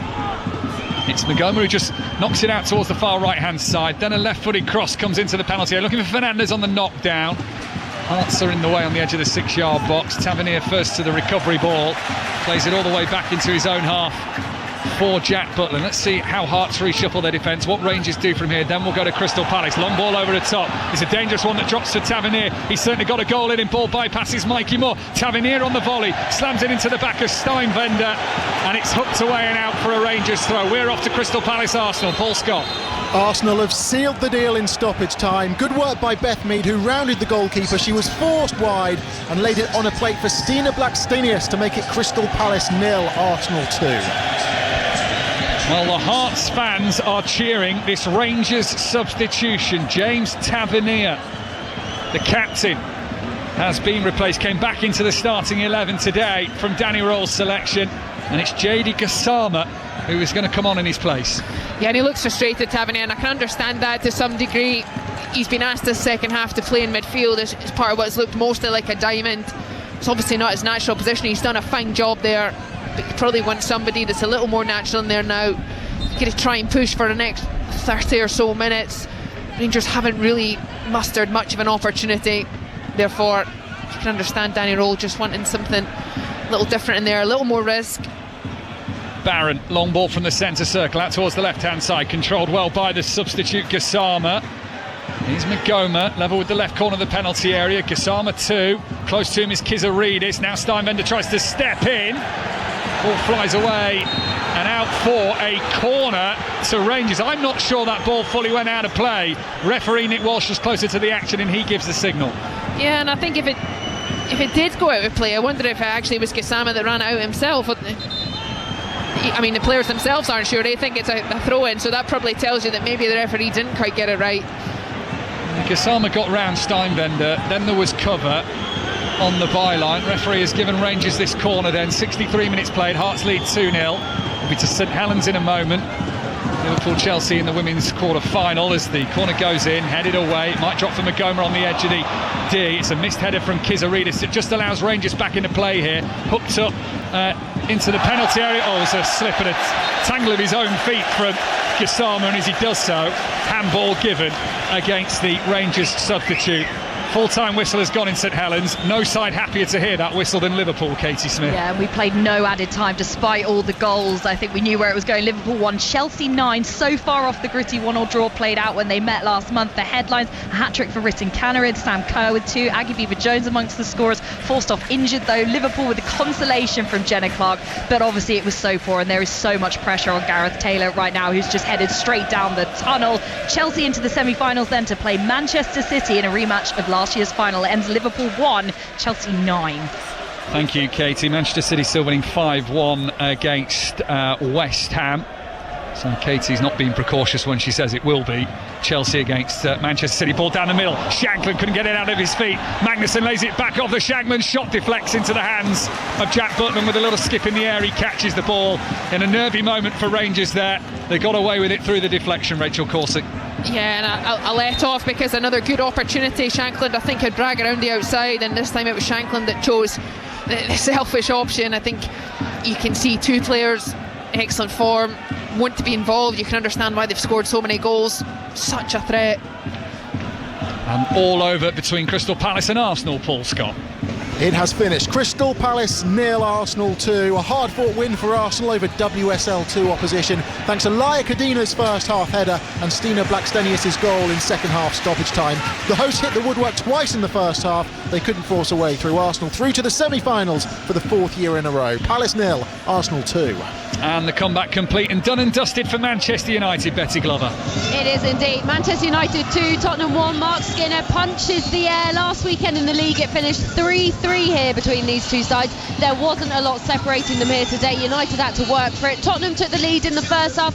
Drew Spence on the volley. Jess Park got the equaliser in the second before Rolfo added United's second, latching onto a Mallard cross. Spurs went close through England. They were so close to pegging United back, but United hung on, and they'll play Arsenal in January. Manchester United 2, Tottenham 1. Thank you very much, Betty. Rangers cross from the right-hand side from Mikey Moore deflects. They're getting several corners here, the visitors. Yeah, they're starting to just build a little bit of pressure, but that said, Hearts dealing very comfortably with everything so far. Both Finlay and Kent very protective of that central space, make it difficult. And 1v1 in the wide area is very good. Outswinging delivery goes over everybody from Rangers. What a waste of a corner, but listen to the Hearts roar as Magnuson sets off down the right-hand side. Needs a little bit of support. It's a sweeping, arcing ball out to Shankland on the left, who gives up the chase. Ball runs over the touchline on the far side for a Rangers throw-in. Yeah, and disappointed from a Hearts perspective, but in the sense of Rangers just having a corner opportunity to put it in the box. To miss, you've got your set plays, you've worked them through the week, you've got the signals, etc. To send that ball over everybody and almost put yourself into a counter-attacking position is so frustrating for all the Rangers fans, the Rangers management. You've got to do better than that. Rangers ball down the right, read easily enough by Stephen Kingsley, so Hearts are able to send it back towards the halfway line. Missed interception, first time of asking from Dujon Sterling. Lawrence Shankland then tried to play it down the left channel, and that was intercepted. As Raskin just emerges with the ball from the halfway line. It's a good few strides forward from him to the far side touchline. Rangers in orange, right to left in this second half. We're past the midway point of it now as well. Hearts 2, Rangers 0, and led by the Ultras, who are bouncing away with arms across their shoulders.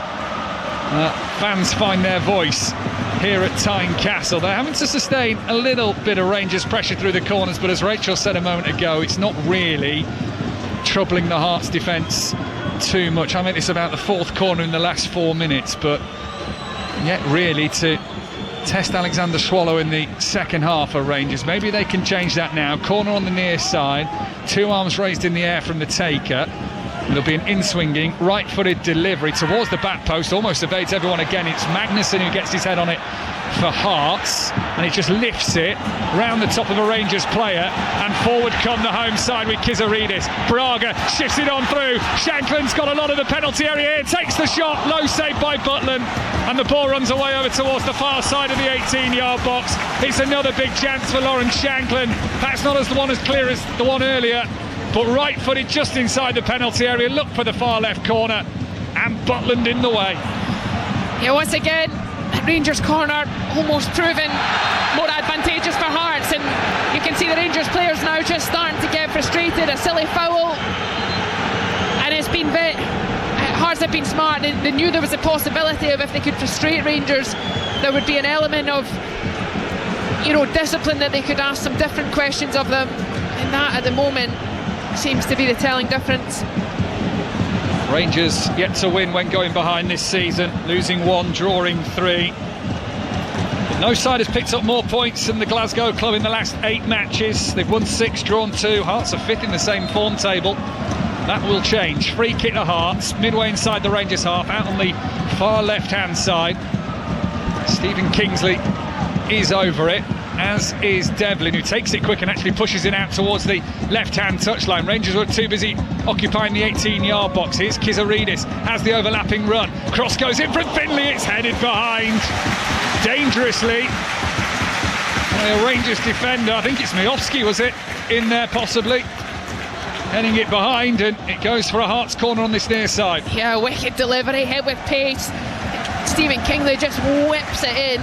Miofsky has to deal with it. I'm not sure he would have taken some header to guide it into the back of the net right enough, but had to be defended. Rangers did that well. Well, we saw Nicholas Voltemar to do it for Newcastle last week and steer the ball into his own net from a kind of a similar situation, cross and heading it in as Sunderland beat Newcastle that day. It's Kizaridis' corner, outswinging delivery, header is down straight at Butland, and it would have been Finlay again, would it, I think, with the header. And it was straight down the middle of the goal, and Butland, with his feet planted on the line, was able to stop it. Yeah, incredible how dangerous Hearts have managed to be. Every opportunity they get, they look like they could score. Rangers with Mikey Moore. Shankland just gives him a little nudge in the back, but it doesn't put Moore off his stride. Cross comes in from the right, appeals of handball not given. Now it's a floated cross to the back post. Header is down, but in a crowd of players, Emmanuel Fernandez was up there. Referee has given it certainly as a Hearts piece of play. Not sure whether it's gone as a goal kick or whether it's been given as a foul on the two Hearts defenders, with a little too much pressure from Emmanuel Fernandez. But Rangers counter-attack breaks down. 19 minutes to go at Tynecastle, with the clouds darkening above, the night sky starting to draw in. It is Hearts 2, Rangers 0. Yeah, massive opportunity, and Fernandez, who drove the ball out the back, continues his run into the back post, and when the ball's just hung up, he's sort of 2-3 yards out, you think this has to be a goal, but Majowski is right underneath him, and I think the two of them get in each other's way, bring a defender involved as well, and you think it's just going to hit the back of the net, and it comes to nothing instead. And the one remaining Women's League Cup quarter-final tie that was still in play has now finished. Sam Ashew. It ends West Ham 1, Manchester City 5. City continuing their free-scoring form, having got 6 against Aston Villa last week. They've been a cut above today. Carolyn, Hemp and Clinton ran the show, all on the score sheet too, as was Bunny Shaw and Laura Coombs, who rounded things off. West Ham gave it a good go despite the scoreline, but for City, top of the league, into a cup semi-final, it's a very happy Christmas indeed for them. It ends West Ham 1, Manchester City 5. Sam, thank you. They are just underway at Celtic Park, where Celtic will now know they are 9 points behind Hearts, with Hearts leading here, Rangers by 2-0. Celtic host Aberdeen this afternoon. Martin Dowden. Yeah, a minute or so on the clock here. A sparse crowd, I have to say, not full at all, and that's probably reflective of the 4 defeats coming into this. Wilfred Nonsi perched in that touchline as Celtic mount their first attack. Martin, thank you. We'll keep you across that this afternoon on 5 Live Sport when we're done here at Tynecastle. Aston Villa, Manchester United is our focus from 4:30 in the Premier League. That's a clever little term from Shankland, but although he managed to get the better of Fernandez, he didn't get the better of Sterling. He plays the ball out to the right-hand side and straight out of play for a Hearts throw, which Stephen Kingsley comes across to take. Scored last weekend, scored a screamer against Falkirk in that 2-0 win. It's a nice little turn by Braga on the left-hand side. The cross is hanging in the air, but sails over at the near post byline, so it will be a goal kick. Before that, goal kick is allowed to take place. It is a double change for the visitors. Connor Barron is off. He's been quite a meaty player for Rangers this afternoon. And Taylor Asgard comes on. And the other change sees Bojan Miovski replaced, and it is Danilo, the Brazilian, who comes on for Miovski, who's barely had a sniff this afternoon, really. Yeah, I feel like he's had quite a poor game. He's not had loads of service. If you see that opportunity in the first half, he pokes it in at the back post, ruled out for offside. Otherwise, it's been a difficult day from him. I think Stuart Finlay comfortably dealt with him, and for the most part, when the ball's come up to him, you can understand that change. Here's a chance for Danilo, straight away from the action, takes the shot that deflects wide and behind for a corner. It needed the sliding block of Thomas Magnuson to see that behind the left-hand post. Danilo straight into it. His last goal actually came in Edinburgh back in October in a 1-0 win over Hibs, the 26-year-old Brazilian, wearing number 99 on the back of his shirt.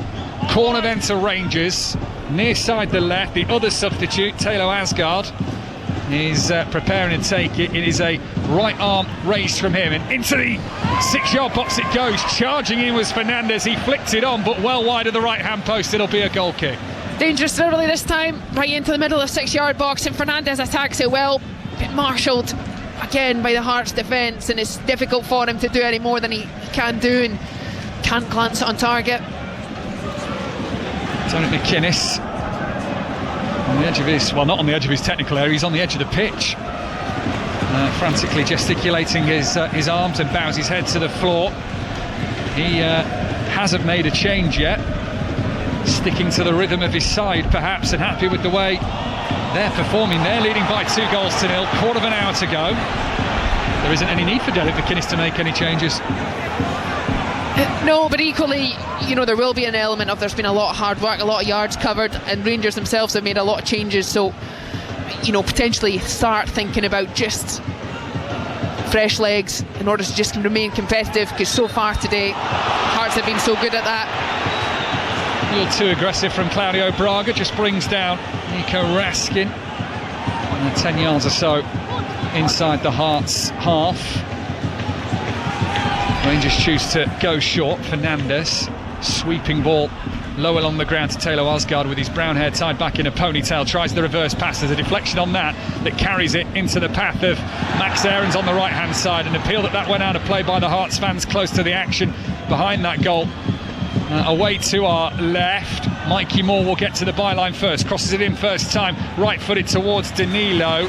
Out-swinging ball, would have required a lot to score with his head from there.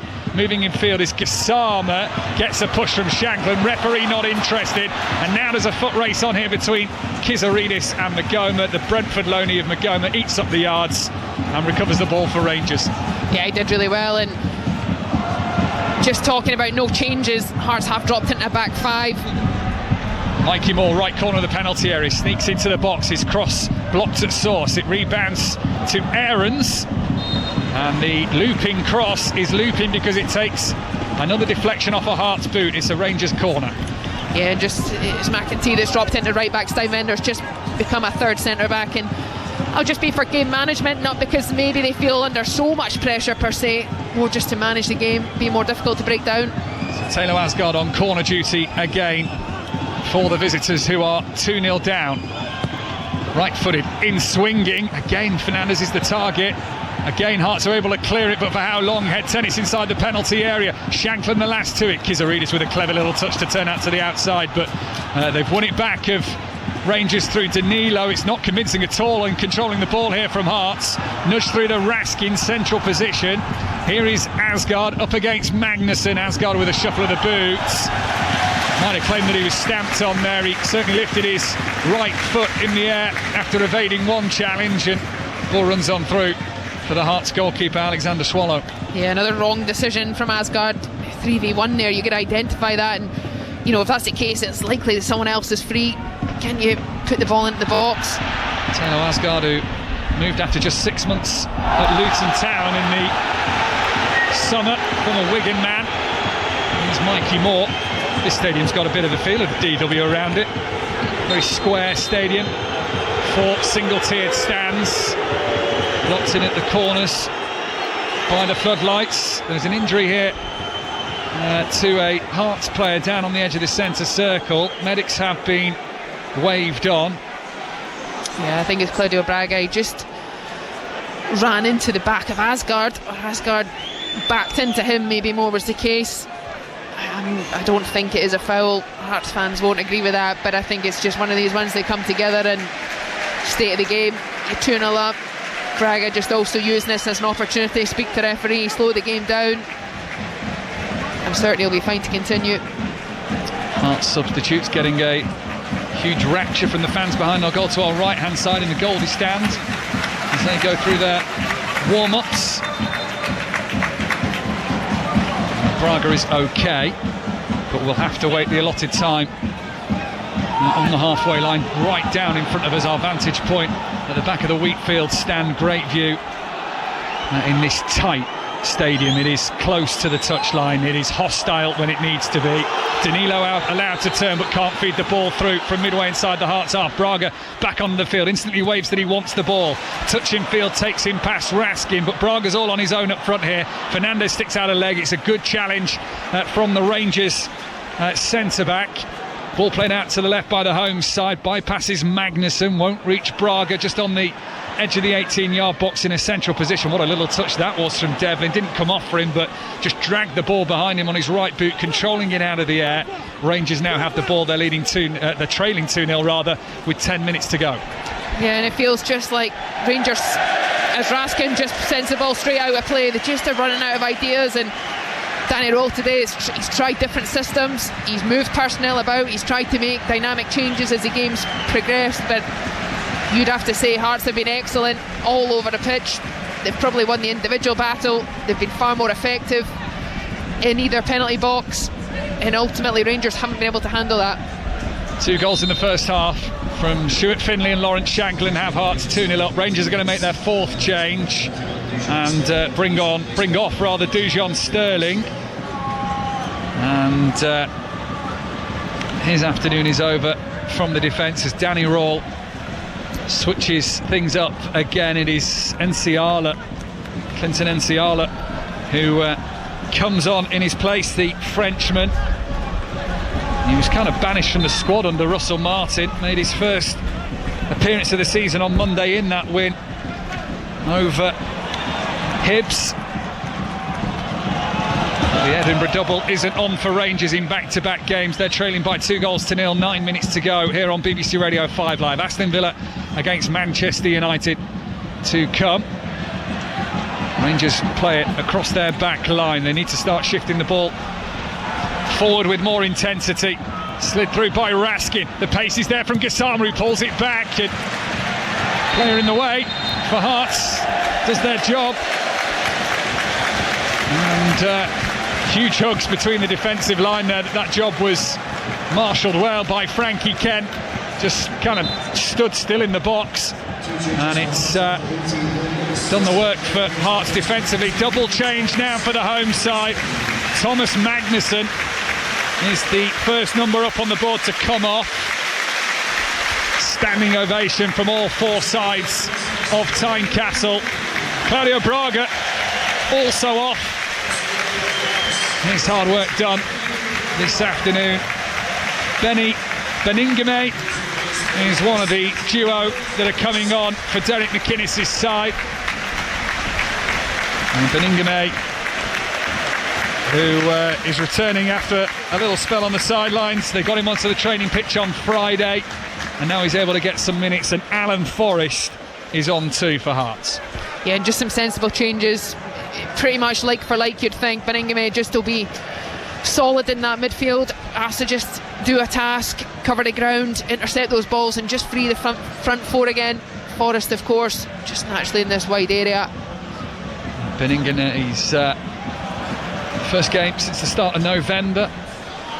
Time at Wigan and Derby when he was on loan from those clubs from Everton. So Rangers trailing with 7 minutes to go. Going to have to be a late show from the visitors as it's turned out towards the right-hand side from Chermiti. Blocked on the right as the cross comes in. Then it's attempted on the second time on the half volley, but over Chermiti this time. Hearts have just sent the ball spiralling up in the air. Headed by Alan Forrest, the substitute. Raskin's won it in the centre circle. Good use of strength from Chermiti. Danilo comes out with the ball, tries to feed it to the right-hand side and can't. Shanklin turns, he's the furthest man forward and he's 10 yards inside his own half, but the run is made by the fresh legs of Forrest. Magoma's with him. Forrest all on his own, he needs to wait for the support to arrive in the box. Magoma just throws a foot at the ball to stop Forrest looking inwards. Fires the cross in from by the corner flag, but it's read by Rangers enough. Kizaridis was the Hearts man closest to it. Hearts in possession with Beningame. Huge round of applause on his return as he gets his first touch. Yeah, and very cool. Just under pressure in the central area, protects it, drives away from pressure. Here's Mikey Moore turning away down the right-hand side. He's got Stuart Findlay back-pedalling. He tries a low little simple pass in towards Chermiti, but Hearts have read it well again and fired it up towards the halfway line. Hearts, who are currently 9 points clear of Celtic as it stands. They're hosting Aberdeen right now. How are they getting on, Martin Dowden? Celtic 0, Aberdeen 0, but Celtic ought to be in front. A great move down the left, released Dyson Maeda. He squared for Johnny Kenny, and as he did in the loss to Dundee United, he miscued from a few yards out, and a great chance early on was gone. Celtic on top, but 0-0 here. Aaron's cross blocked before it gets into the penalty area for Rangers. 5 minutes exactly left of the 90. And Hearts are leading by 2-0. Yeah, and they look very comfortable. you would have to say they have shifted into this back five, but it's all that's doing is it's making it even more difficult for Rangers to try and get the opportunity to unsettle them every time they go down the sides. Hearts with 3 in that central area just to sweep anything clear, and on the counter-attack you really fancy them to ask more questions of the Rangers backline than you do the other way around. Nearly 70 years since Hearts last won a title. It is over 40 years since anyone but Rangers or Celtic won the Scottish Premiership. Aberdeen in 1985. Can Hearts change the course of history? Their owner Tony Bloom wants to do that. When he invested in the summer, he said it'll be better for Scottish football if someone else wins the title. He wants to improve the Scottish coefficient in Europe as well. Long ball from the far side from Hearts is going to run through. Jack Butland allows that to run out of play. He'll put the ball on the deck and have his goal kick away to our right-hand side. 4 minutes to go. Hearts 2, Rangers 0. A little bit of a breeze at the top of the Wheatfield stand here, but down pitch side the corner flags are limp. It is a mild afternoon in the Scottish capital, which will be full of festive cheer for the Hearts fans should they beat Rangers for the second time this season and become the first side since Dundee in 1985 to beat the old firm Celtic and Rangers 4 times in a row. Hearts 2, Rangers 0. Hearts have a throw-in in the left-back position, far side, the maroon shirts. Some of the white shorts have got increasingly muddy as the second half comes on, with committed tackles and interceptions made from the home side. Kizaridis tries to knock down the header just before the halfway line inside his own half. Aston Villa, Manchester United to come at 4:30 on BBC Radio 5 Live. The festive fixture list in full flow. One of the greatest times of the year to be a football fan, isn't it? Long ball forward from Rangers to the edge of the Hearts penalty area. Who got the last flick on as the ball runs towards the corner flag, actually hits the corner flag, including the best efforts of a Rangers player in the corner. It's going to be another Hearts substitution, which sees Stephen Kingsley go off back in the starting lineup today. Vital player to the Hearts defence, so he is replaced. On in his position is Jamie McCart, and Alexandros Kizaridis, who has been a thorn in the Rangers defence all afternoon, is replaced by Saba Kajota for these final few moments. Hearts are nearly there, they're leading 2-0 with 2 minutes to go. Yeah, 2 fantastic performances from both Kingsley and Kizaridis, replaced, I'm sure, just because of the work rate that's been required for these 88 minutes we've seen so far, but 2 outstanding performances. You have to say everyone from Hearts has had a good solid performance today. Those 2 certainly doing very well. Kingsley not been in the 11 for so long in the league, you wouldn't have known it from today's performance. Long ball by Rangers, headed on by Fernandez, the centre back now playing centre forward for these final few moments as Rangers try and set up a nervy finish at Tynecastle. The floodlights in full effect. In the hands of Alexander Swallow is the ball. He is going to send that as far away from his penalty area as he can, towards Lawrence Shankland, who wins his header. Hearts might have a chance here. Ball played to the right of the D. Low shot deflects over the bar from Alan Forrest, and Hearts have a corner. Great chance again. Forrest choosing to go alone, which I think was a good option. You're inside the penalty box. Can you work the goalkeeper? You can, but the deflection means they get a corner and they get another chance. We'll let Hearts have this corner. Then we're to Villa Park for Aston Villa against Manchester United. Villa have won 9 games in a row in all competitions. Manchester United involved in that 4-4 draw on Monday night against Bournemouth in a cracker. Seconds remain of the 90 here. We're hearing 4 minutes of added time here. Outswinging delivery, launched up towards the back post, header away from Rangers on the second ball. Shankland is underneath the defender, spun back into the box, caught by Jack Butland. Let's go to Villa Park. Ali Bruce Ball. So it's one change for Aston Villa. Emi Martinez returns in goal. Marco Bizot drops to the bench. Lots of debate about what the Manchester United lineup might be. 3 changes, so Amad and Mbeumo at AFCON. Casemiro suspended. Dorgu comes in, probably at left wing back. Dalot will switch to the right. Ugarte in central midfield. Kobbie Mainoo's not even on the bench today, and Benjamin Sesko up front. Thank you, Ali. Commentary to come from 4:30 from Villa Park. All the build-up to start after we're done here at Tynecastle, where the board for 4 minutes of added time has gone up. Headed away by McCart of Hearts on the edge of his own penalty area. He's fumbled forward by Danilo, but the loose ball runs to a Hearts player who's able to hack it away. The bounce is awkward, and Shanklin will make himself a nuisance up against the substitute Nsiala. But as Shanklin tries to play it out to the left, it doesn't get the connection he wants on it, and Nsiala can step in. Rangers have the ball again. Hearts leading 2-0. They're nearly there, Rachel. They are. Shanklin did so well to hold on to the ball. Pass in the end, a little bit untidy. It's a shame to allow Hearts to just spend some more time in the Rangers half. Early delivery in. It is a Hearts header that sends it behind for a Rangers corner. You feel if they're going to get anything from this game, this has to go in now. Finlay was the man there, just stretches neck muscles ahead of Fernandez. So it will be a corner kick to Rangers over in the corner on the far right hand side. There are very few sat on the seats of Tynecastle of Hearts persuasion. Nobody from a Rangers camp has sat down throughout this game. Outswinging delivery, it bounces past everyone, comes to the rear of the penalty area, didn't know what to do with the shot, did Gassama, and he couldn't find the space in the end as he was quickly closed down. Now Hearts go across the halfway line with Kajota. Showed too much of the ball to Mikey Moore, and now the 18-year-old strides forward. He's caught late. That will be a free kick, a yellow card. Beningame in the book for the late challenge. Ball had gone past him and he took Moore out on the way through. Another tactical foul from Hearts. They just won't allow Rangers to get any opportunity to use that momentum of they've pushed forward. There's gaps appear, stop the game so quickly, allow themselves to get bodies back. Now they have to defend this, but so far defended set pieces very well.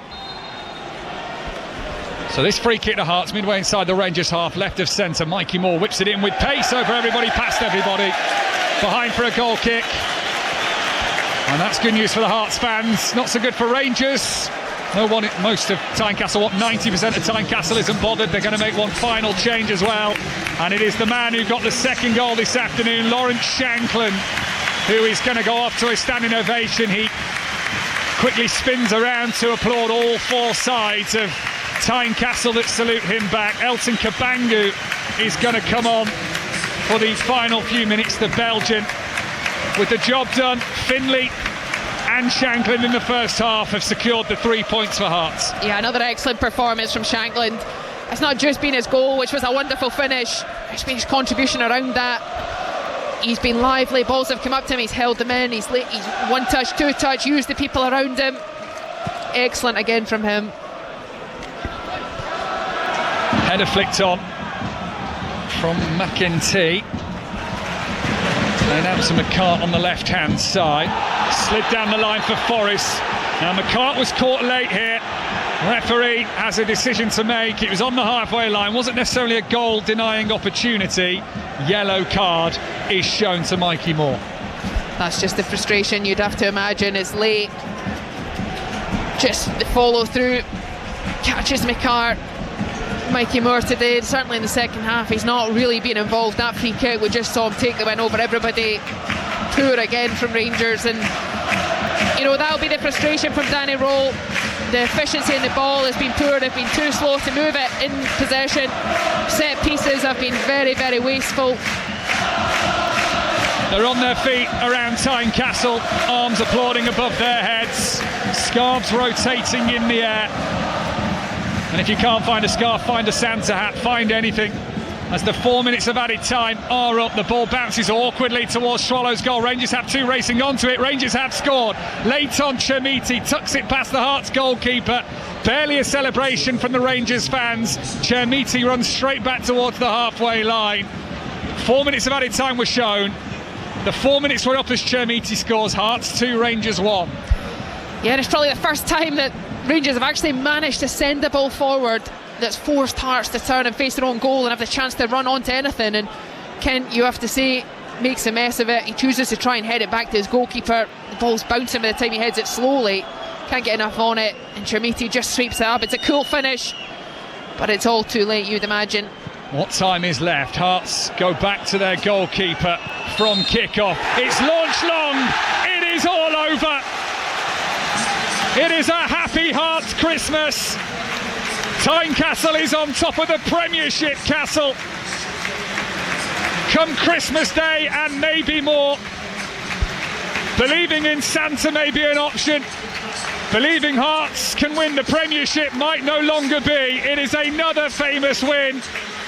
They take out the Old Firm for the 4th time this season, becoming the first side to do so in consecutive games in 40 years. This memorable season, whether they want the talk of it or not amongst the players and the staff, is going nowhere. Hearts win again. They have beaten Rangers by 2-0, courtesy of first half goals.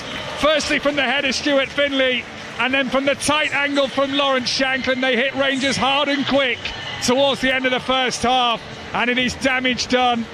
It is the first defeat in 11 for the Glasgow side, who are now 12 points behind the Scottish Premiership leaders Hearts. Hearts 2, Rangers 0, Rachel Corsie. Exceptional from Hearts. You have to say they managed every moment of the game. They dominated the important areas. They defended extremely well. It was almost perfect, you would say, apart from that little blemish at the end where Kent and Swallow goals just got a little bit muddled and gave Rangers a slight bit of hope. Otherwise, though, Cammy Devlin exceptional. McKenty, who started most of the game or played most of the game in midfield, ended up at right wing back, also exceptional. They ground covered, they won the battles, they made it difficult for Rangers, and they absolutely took their chances. I thought they were very, very good today. As Slade rings around Tynecastle, here it is, Merry Christmas, everyone's having fun. I'll tell you what, Steve, they are here. Hearts 2, Rangers 0. Well,